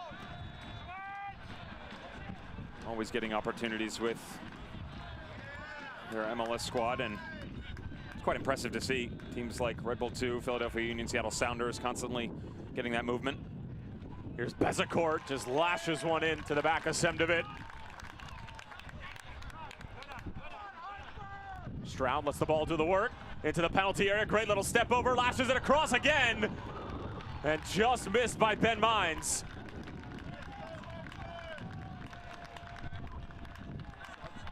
Keep an eye on Semdovic, just flat-footed here. There's a little stutter, really well done on the cut-in by Jared Stroud.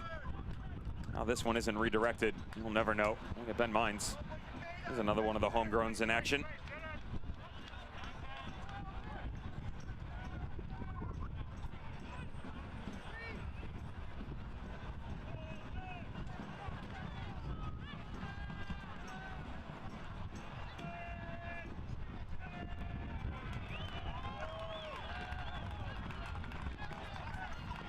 Hartford Athletic will use what few opportunities they have to make camp in New York Red Bulls 2 defensive territory.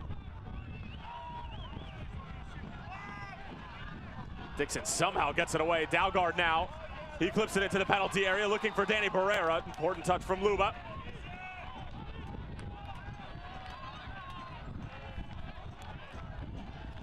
Barrera on the turn. Not nearly enough on the shot, but a good little sequence there from Hartford Athletic, still showing that they have teeth, even though they're down to 9 men after Alex Davey and Raymond Lee got sent off in rapid succession. Here comes Stroud on the other end. Jared Stroud going for the curler, and yet again cannot find the frame. He's done some good things, but this has been one of his probably weaker performances of his young professional career. And fans, Hartford Athletics' next home match is an international friendly on Saturday, August 17th at 5 p.m. against the Puerto Rico national team, presented by Medalla Light. For discounted tickets and to support hurricane relief efforts, use code RICO19. Get your $10 tickets today at hartfordathletic.com/Puerto Rico. Call the Hartford Athletic ticket office or email tickets at hartfordathletic.com for more info. When we talk about talent for Red Bull 2, and obviously you have to have someone to lead them in the likes of John Wolyniec, but play musical chairs with me for a second here. You bring Edgardo Rito off. You take your left back, Kyle Duncan, move him to right back. You take your outside left midfielder, Janusz Luba, bring him to left back. Your right midfielder, Jared Stroud, goes to the left side, and Ben Mines goes up top. Versatility is not even polite with what just went on there. Stroud peels it back. Bezecourt cutting it back once more, and blocked in front by Semdovic again. He has put in a Herculean effort tonight.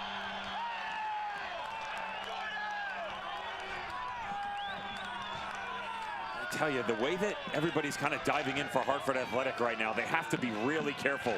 We saw one from Semdovic just before. That was Ryan Williams getting outdone a little bit just inside the 18. And the conversation with Logan Gadula right now is the transitional play, the movement from Hartford Athletic coming out. Why isn't a card shown there? Don't necessarily disagree, especially the way that things have gone. But credit to the supporters group stuck around. They are behind their boys right now, feeling that they still have a say down the stretch. If you're Red Bull 2, you cannot become complacent. The way that this game is played, remember just, 15 minutes ago, this Hartford Athletic squad playing at a very high level, now just struggling to maintain with about 15 minutes. Bezecourt Good quick ball out wide for Ben Mines. Last touch coming off of Gadula and a corner kick coming up. New York will take a corner kick. Look like Vucic is getting set to come on for Hartford Athletic.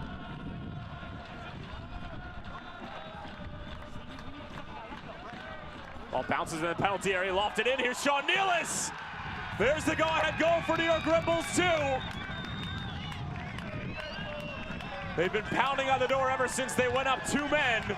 And Sean Nealis, the center back, nods home the second for New York Red Bulls 2. They lead here at Dillon Stadium. Remember, just at the end of the first half, I said you got to give a different look, and I understand it's indirectly done off a deflection, but you have to find a way to use your best attributes in your favor. And what I'm referencing specifically here is the vertical attack. Sean Nealis, 6'4", the next closest player of Hartford Athletic, 6'1".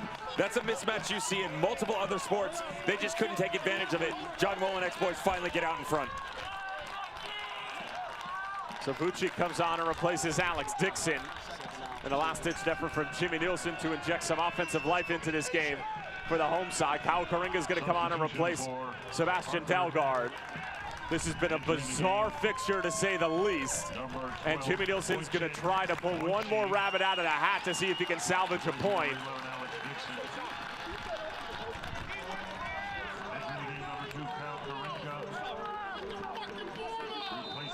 Number 7, Sebastian Dalgard, in the 76th minute.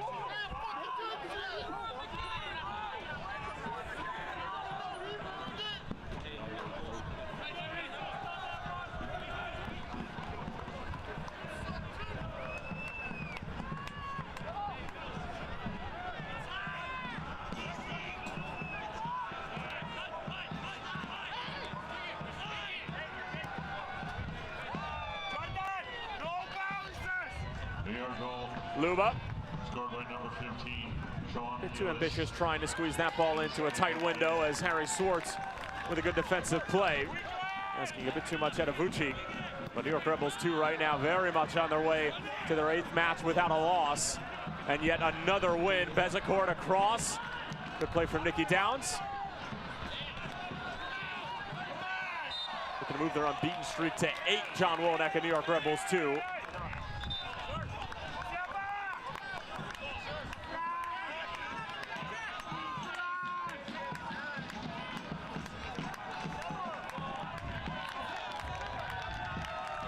Track back a couple matches for Red Bull 2. And what was the 8-1 drubbing of Atlanta United 2 back on July 13th. It was a situation where not only did they get out in front and stay out in front, John Wolenek continued to apply the pressure, making moves down the stretch to maintain the confidence of his offensive unit. You have to imagine up 2-1 outside of 10 to go.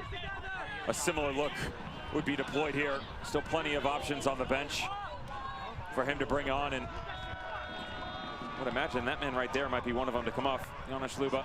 We've got Alan Giannis on the back line that could provide some relief in that situation. Great one-on-one defender, where if Hartford Athletic gets into a situation of the counter-attacking option, you've got fresh legs on the back line, but also the ability to stretch the game going forward. Luba. Cut out by Swords. Fortuitous bounce for Hartford. Put out wide for Logan Gadula. Swartz in the middle of the field calling for it. Gadula taking the middle of the park.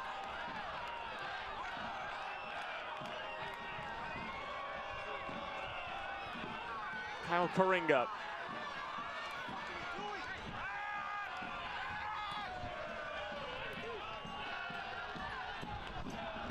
Danny Pereira, not a bad idea over the top, looking for Vucic. And Devin, as I'm sure you know, there are scenarios that are practiced during training sessions if you go down a man, if you're up a man, but having a training scenario where you're down 2 men, it's not exactly something that you prepare for. I've been in this exact situation. Round of 16, I was 18 years old. I'll never forget playing the Tampa Bay Kickers. God, were they annoying. A team that just always applied a lot of pressure, like Red Bull 2, kept you running all match long. Luba finding Stroud in his near post effort on the wrong side of the post. We were up 1-0 with about 25 minutes to go. Ours weren't as close together in terms of the red cards as what happened in this match, but we had 2 in about the span of 10 minutes. Next thing you know, they scored 2 goals. Believe it or not, we found a way to come back. We scored 2 goals down the stretch, including a penalty. So there is a way to get some momentum going forward here. Credit to that man right there, Ryan Williams. He put in a heck of a shift with or without 11 men on the field.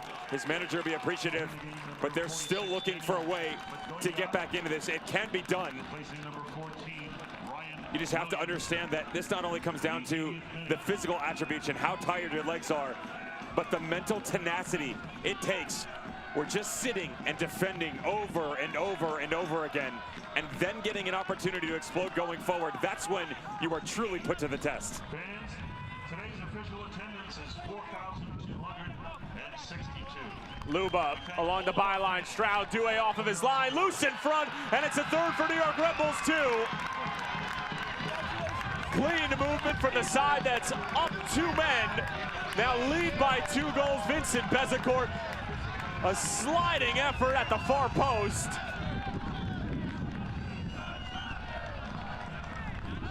And finally, Bezecourt gets his goal.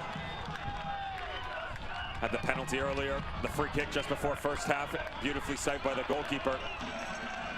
And Vincent Bezecourt gets his second one on the year. We referenced how similar that 2016 championship team was to this 2019 squad. Vincent Bezecourt was on that team.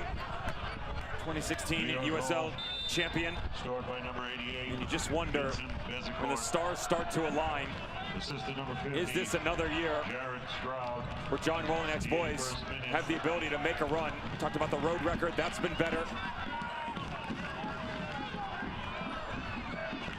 How about the 8th assist of the year for Jared Stroud?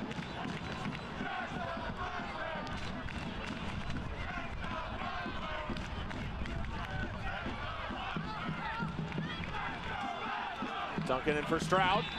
Taken down from behind by Bedoya, who just came on. It's sitting at 3-1. With all due respect for Hartford, the game's over. And that's very, very frustrating because they were impressive up until that double red. And even after that, a little bit of movement, but still, it was always going to be a tall ask of them to get back into this match and find a way to at least maintain it down the stretch. Now Red Bull 2 just toying a little bit. They will try and add insult to injury if possible. Luba again, back for Stroud, and Jared Stroud punches one home. It's 4 for New York Red Bulls 2.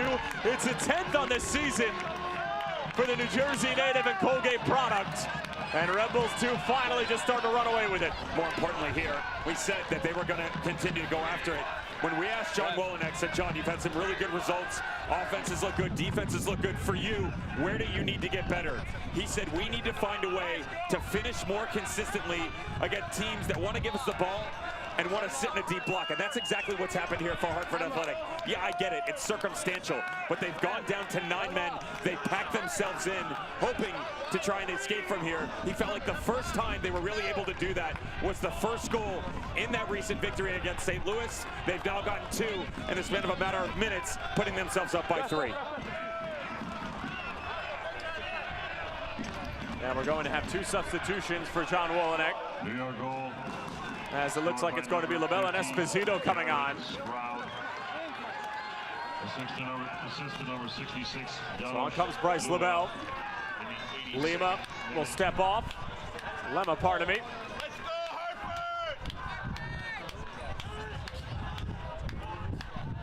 Have a little fun for the Academy product now. Only his 3rd appearance on the year, but Bryce LaBelle, another one of those talented youngsters, just being pumped out of this program. Substitutions for New York.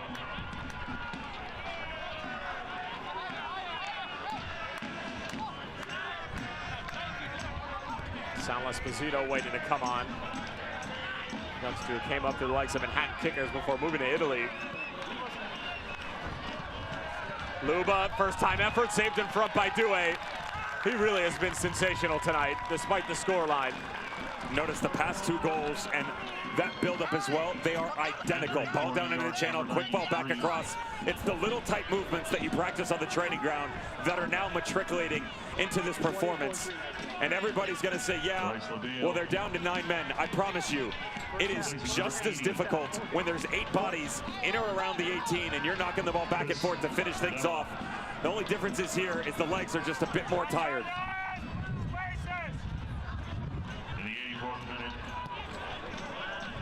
And these have just been 2 wildly frustrating games for Jimmy Nielsen's side, especially coming off of their first clean sheet of the season, a true out-and-out professional performance on the road at Talon Energy Stadium against the Bethlehem Steel. They go down to men in the 5th minute when Matt Jorgensen gets sent off against Nashville. Definitely the right call on the red card, even though Jimmy Nielsen still doesn't 100% agree with it. And then this game, you lead 1-0.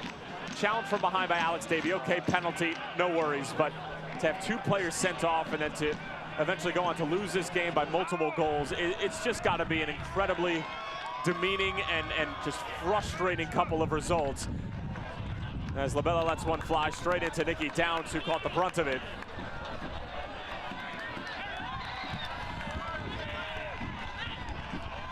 Eric Swartz staying on his feet, draws the foul.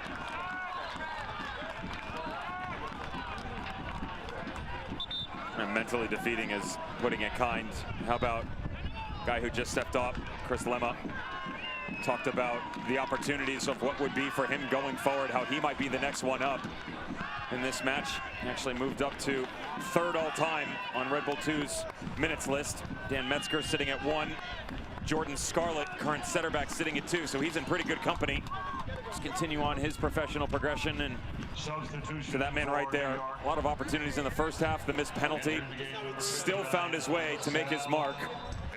Took him to the 81st minute to get the goal, but the ball played in to Sebastian Elney in the 64th minute to get the equalizer, probably a bit more important.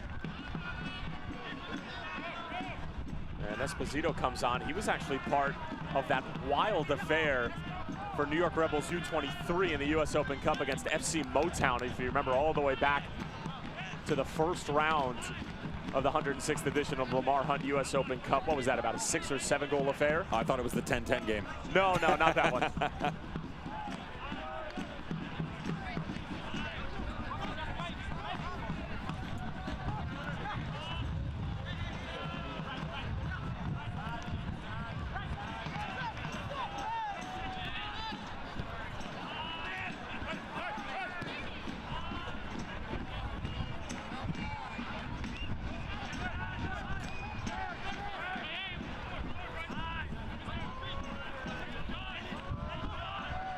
Here's Kofi. Taking the space, give it to him. Kofi now lets one fly.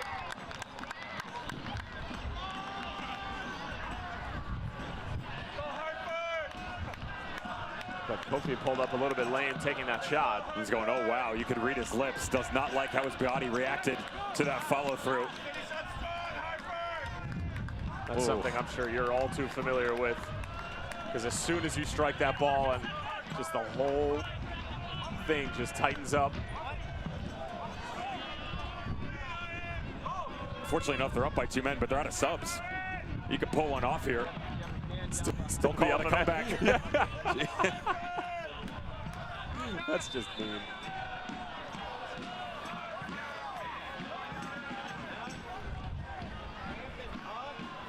Yeah, Kofi goes down.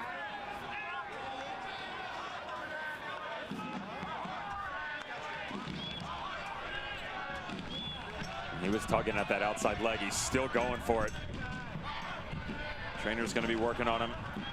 See if they can possibly help him see this thing out. On the reverse side of things, John Womack is an intelligent man. He's not going to chance this. Just pull him off, have him see out the final minute and a half plus stoppage time with 10 men up 3 goals. They lose that one. You're not going to be running. You'll be running for a new contract.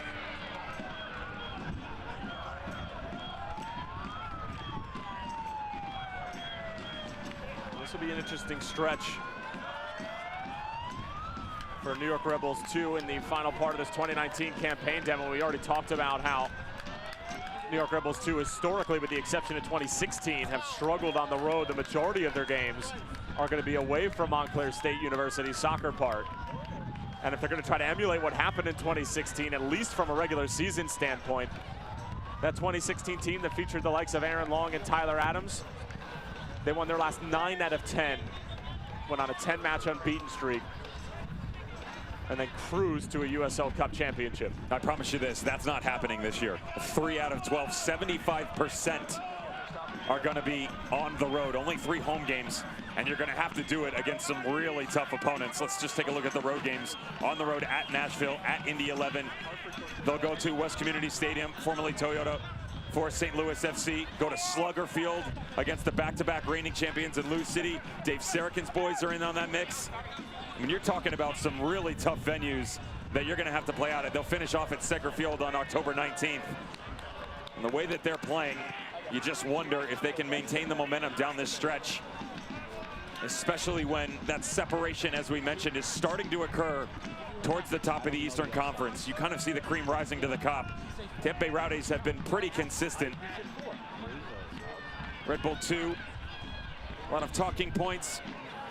Indy 11, North Carolina FC hot on their heels. Only difference for Indy 11 is they've got 2 games in hand on both of those squads. Here's Esposito trying to take it on the first time, but a foul right at the edge of the penalty area on Sebastian Elney. Let me ask you this, Dev. If I were to have told you after, let's say, week 7 or 8, that there was a strong possibility that nor Louisville City or St. Louis FC could have a home match in the first round of the postseason, what would you call me? After week 7 or 8? Yeah. Crazy, insane. Just a lunatic you're looking for. A lot of other things that don't make it to air. And the way that the form played out for St. Louis FC early on this season, everybody assured that they were just going to run away with it. They were going to stay in the top 4, no problems. You actually asked me the question, could a team like that maintain a defensive shape and still have success on the offensive end? I said yes, they didn't need a natural number 9. They've proven that. The problem is they proved it at the wrong level. It was all within US Open Cup. Oh, that's sensational. Doesn't do much to the result, but for Luba, it's a highlight reel goal and then some. That is an absolute firecracker that some of the best goalkeepers in the world couldn't dream of getting a touch to. Luba makes it 5-1. And we said this guy coming in is second in assists in history at Fordham, behind his manager, John Wolyniak. I promise you this, when he walks into the dressing room later, he's going to walk over and say, "You're taking that one away from me." First goal in a Red Bull 2 uniform. What a strike.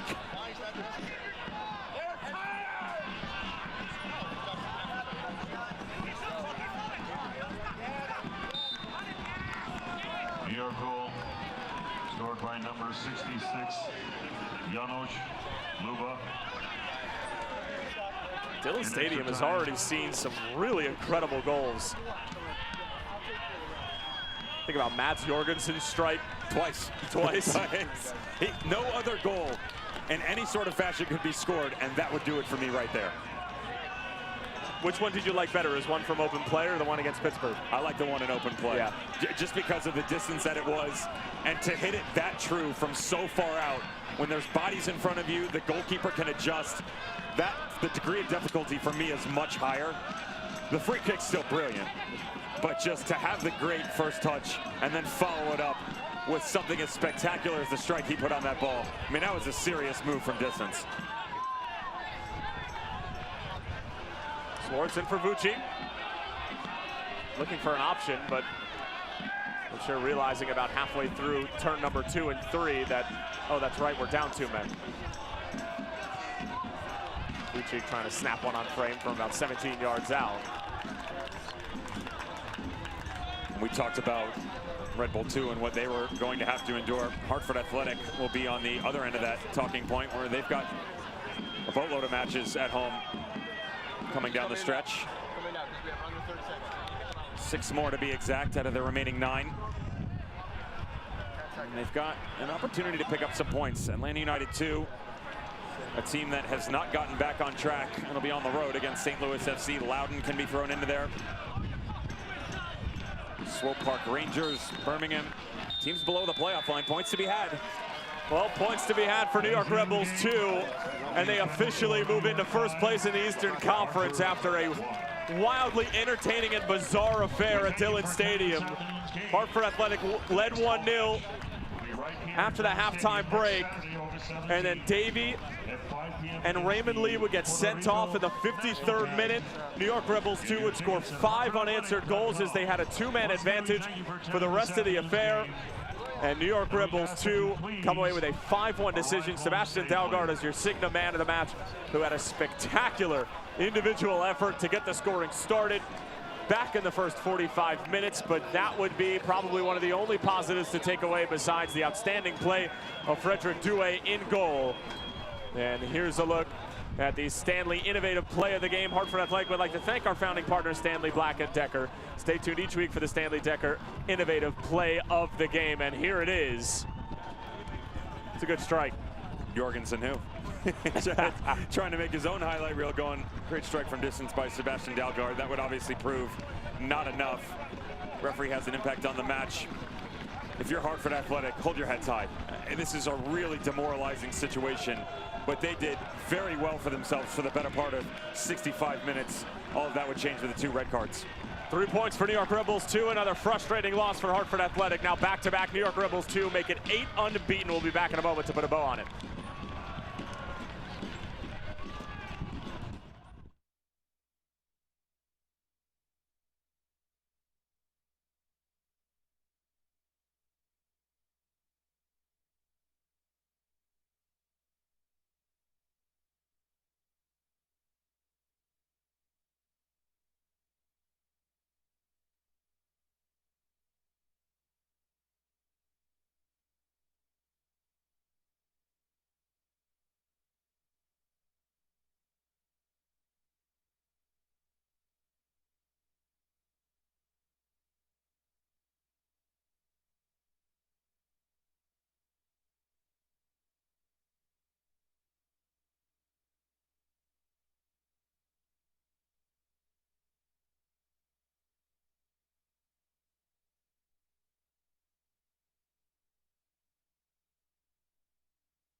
Full time here at Dillon Stadium. A gut-wrenching loss once again for Hartford Athletic and Jimmy Nielsen. They led 1-0. It probably would have been their best win of their young existence, Hartford Athletic, but the referee and the way that the game unfolded had other plans.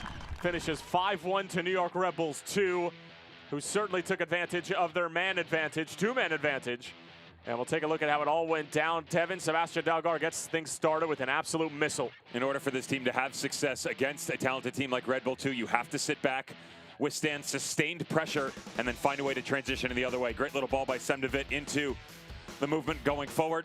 Little flick on by Sebastian Dalgard from distance. That's what he did. Here's the moment that changes the entirety of the match. Initial complaint is going to be it's no pen. Look at the left arm. Starts pulling him down. Yes, he gets a touch on the ball. This is 100% a penalty. The referee gets it wrong, though. It's a yellow card. No way, shape, or form is this a red. He is making a play on the ball. So you change the game there. Where else do you change it? Raymond Lee gets stuck in on the referee. Full headbutt into the upper shoulder on our first official, Elton Garcia. He gets sent off as well. They go down to 9. Bezecourt admits the penalty. Any momentum left? Yeah, we'll find a little bit.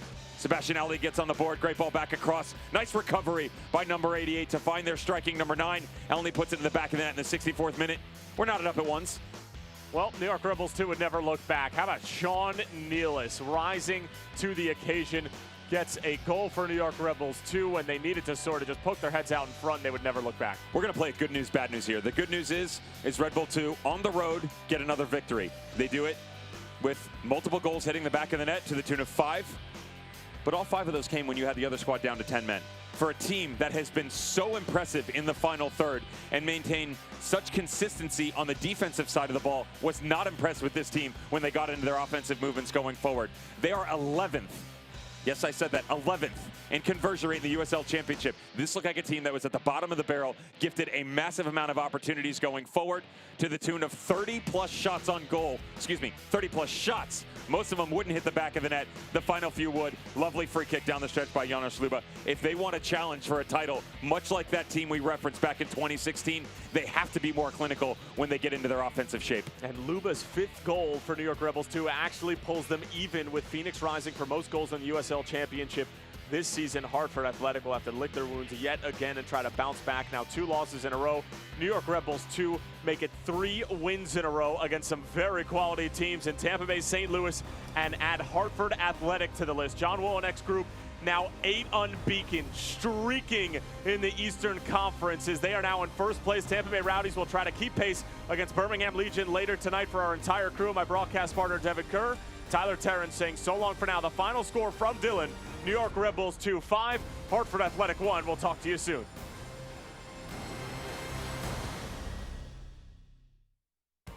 This copyrighted telecast of the United Soccer League Championship cannot be retransmitted, rebroadcast, or reproduced without the expressed written consent of the United Soccer League Championship.